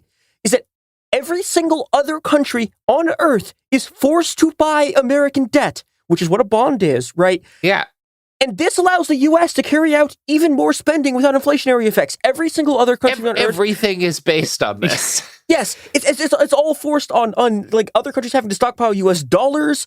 Like literally the entire global economy, the U.S.'s advantage in the entire global economy is that every single other fucking country on Earth needs U.S. dollars. Part of this is to buy oil, and part of this is, again, because the dollar is the fucking reserve currency. It's a currency that fucking trade is done in, and the asset that you hold is the fucking U.S. bond. The anthropologist David Graeber called this in his book Debt, the First 5,000 Years, a tribute system that, again, every country in the world is forced to buy U.S. bonds. The U.S. government has just, like, fairly explicitly, like, it did this during the Reagan administration, does this other times, like, has just fairly explicitly leaned on countries and been like, you're buying a fucking bunch of U.S. bonds now, right? Like, this system, the status of the dollar, of the world reserve currency, is the entire lattice that supports and spreads the American empire. And these fucking clowns want people to pay taxes on the tribute that they are paying to us. This is so not funny. Donald Trump or Elon Musk, right?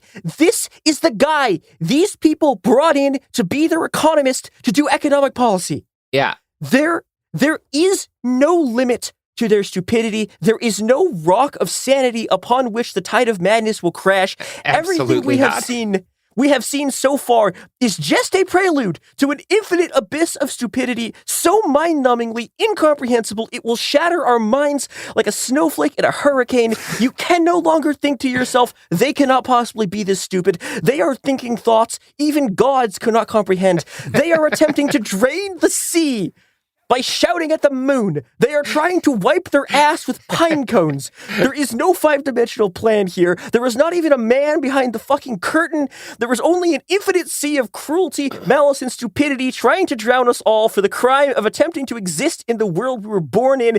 The reality of the men who rule the American empire is this. It is so terrifying that everyone from the most powerful CEOs on the planet to the fucking day traders running the stock market to broke leftist shit posters recoil in horror and try to construct meaning and some kind of like anything, any kind of strategy, any kind of strategic reason why anyone could possibly be doing this. Because the existence of a plan, literally any plan, no matter how evil it is preferable to this, which is that the largest economy in the world, the most powerful empire the world has ever seen, is being run by the dumbest people who have ever fucking lived.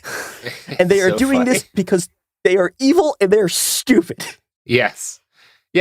There's absolutely no, nothing else to say, really. I think one of the things that is underpinning this, which you can like pick up on if you are cursed enough to listen to enough of these speeches and enough of their talking heads and podcasts, is like this reoccurring trend in which these people really need to be victims in order to politically succeed, which is an accusation that's usually thrown against, woke SJWs. But like before the election, right, it was this idea that because of the Dem corrupt elite establishment, everyday Americans are victims of this hidden cabal of Democrats that are ruining everything. But now that these people are in charge of the United States, the people who are victimizing us is just the entire world, right? The entire world is ripping off the United States by using our dollar, by doing trade with us. They are somehow ripping us off. Like we are the victims of this global scheme, and it's hurting you're at the average blue collar worker, and it's making women adopt managerial positions. and this is what's actually is the core of your oppression. And even when they win, even when they control the country, they can't let go of this victim status. They have to have someone ripping them off in order to justify them doing just incomprehensible, stupid power grabs. And it is very much linked to like this like masculine signifier. It's very odd, like the way that people are trying to justify losing so much money in the stock market is by posting a clip of some like Australian women doing a TikTok dancing on TikTok in like an office building, and they're like, well, tariffs are much better than having to deal with women in the office. Am I right, fellas? Women having a job. Yeah. This is how they justify it. At least we don't have woke. It's worth it to not be able to afford food if the woke is The gone. global longhouse. Oh, okay, that's a deep the cut, fucking Darrison. longhouse is burnt down.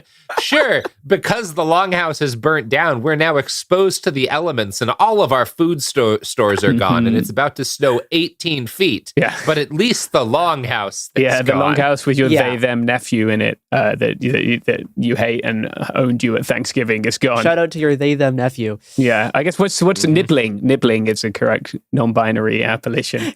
In other news, last week, President Trump said that he would be, quote unquote, honored for the president of El Salvador to take U.S. citizens, which he calls American grown and born criminals, and put them into CCOT, the Terrorism Confinement Center, which is essentially a prison work camp.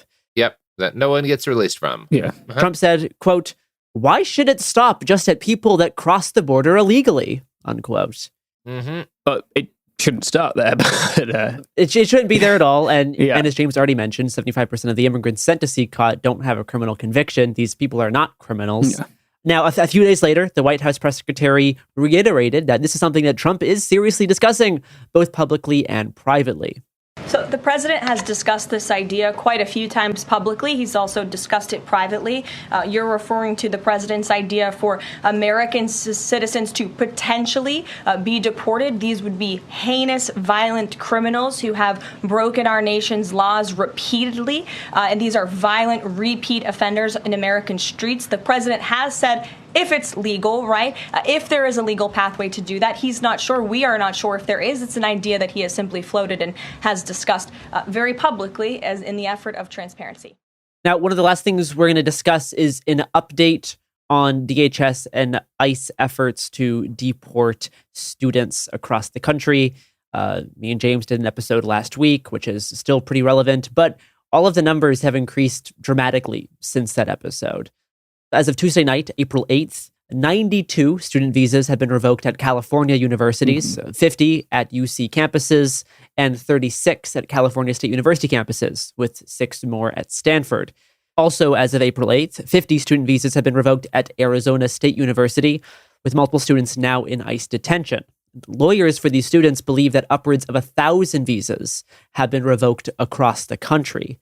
A map on InsideHigherEd.com shows 419 confirmed instances of student visas, or in some cases green cards, being revoked by Secretary of State Marco Rubio across 34 states.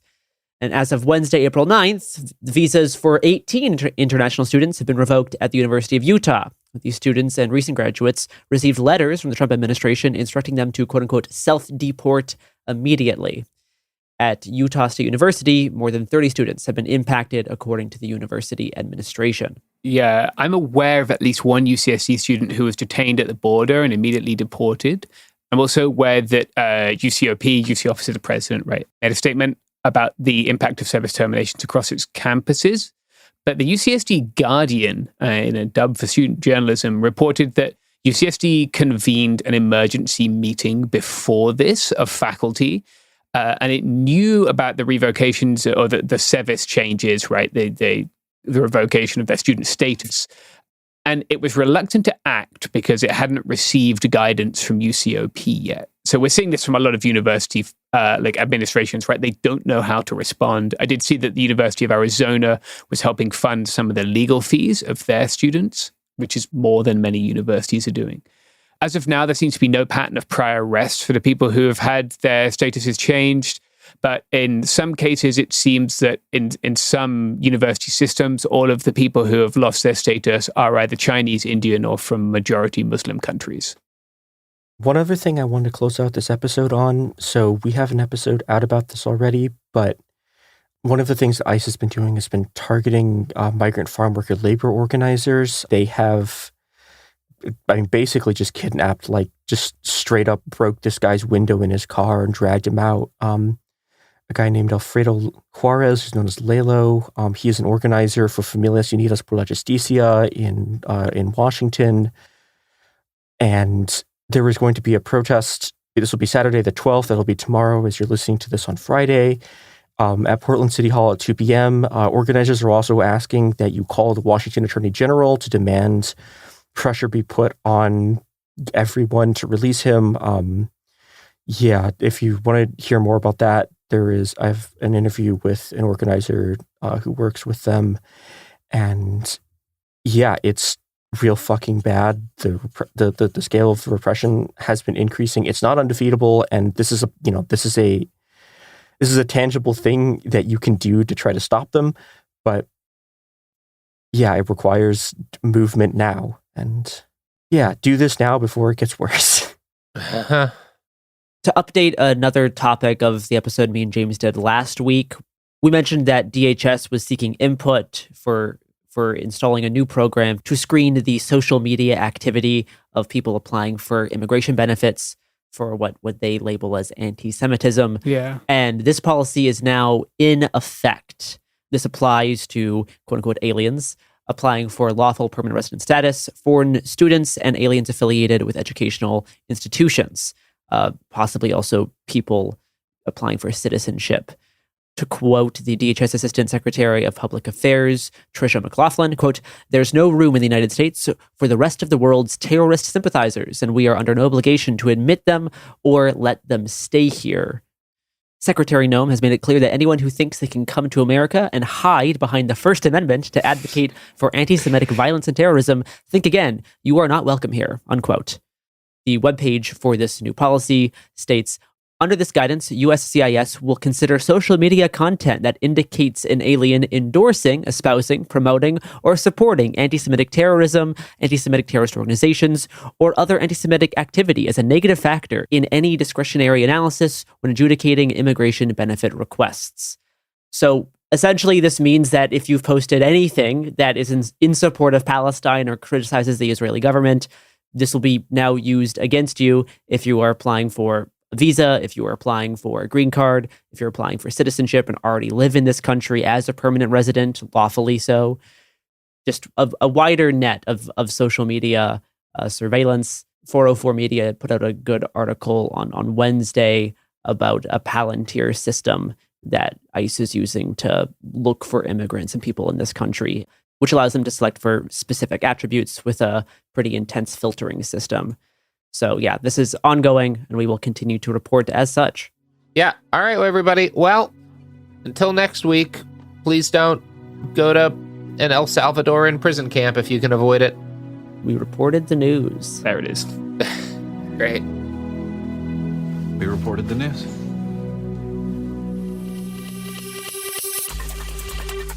Hey, we'll be back Monday with more episodes every week from now until the heat death of the universe. It Could Happen Here is a production of Cool Zone Media. For more podcasts from Cool Zone Media, visit our website, coolzonemedia.com, or check us out on the iHeartRadio app, Apple Podcasts, or wherever you listen to podcasts. You can now find sources for It Could Happen Here listed directly in episode descriptions. Thanks for listening. Hey everyone, it's Emily Simpson and Shane Simpson from the Legally Brunette podcast. Each week, we're bringing you true crime through a legal lens. Whether you want all the facts on the disappearance of Nancy Guthrie, or you still need to wrap your head around the Diddy verdict, we're breaking it all down step by step. And we're not just lawyers, we're also husband and wife. It makes for some pretty entertaining episodes. Listen to Legally Brunette on the iHeartRadio app, Apple Podcasts, or wherever you get your podcasts. This is Ryder Strong, and I have a new podcast called The Red Weather. In 1995, my neighbor, Anna Trainer, disappeared from a commune. It was nature and trees and praying and drugs. So no, I am not your guru. And back then, I lied to everybody. They have had this case for 30 years. I'm going back to my hometown to uncover the truth. Listen to The Red Weather on the iHeartRadio app, Apple Podcasts, or wherever you get your podcasts. This is the biggest night in podcasting. The countdown is on to our 2026 iHeart Podcast Awards. Live from South by Southwest, March 16th, we'll honor the very best in podcasting from the past year and celebrate the most innovative talent and creators in the industry. It's truly a who's who of the podcasting world. Creativity, knowledge, and passion will all be on full display. And the winner of the iHeart Podcast Award is... See all the nominees now at iHeart.com/podcast awards. Audible is a proud sponsor of the Audible Audio Pioneer Award. Explore the best selection of audiobooks, podcasts, and originals all in one easy app. Audible. There's more to imagine when you listen. Sign up for a free trial at audible.com. Saturday, May 2nd, country's biggest stars will be in Austin, Texas at our 2026 iHeart Country Festival presented by Capital One. See Kane Brown, Parker McCullum, Riley Green, Shabuzi, Dylan Scott, Russell Dickerson, Gretchen Wilson, Chase Matthew, Lauren Elena. Tickets are on sale now. Get yours before they sell out at Ticketmaster.com. This is an iHeart podcast. Guaranteed Human.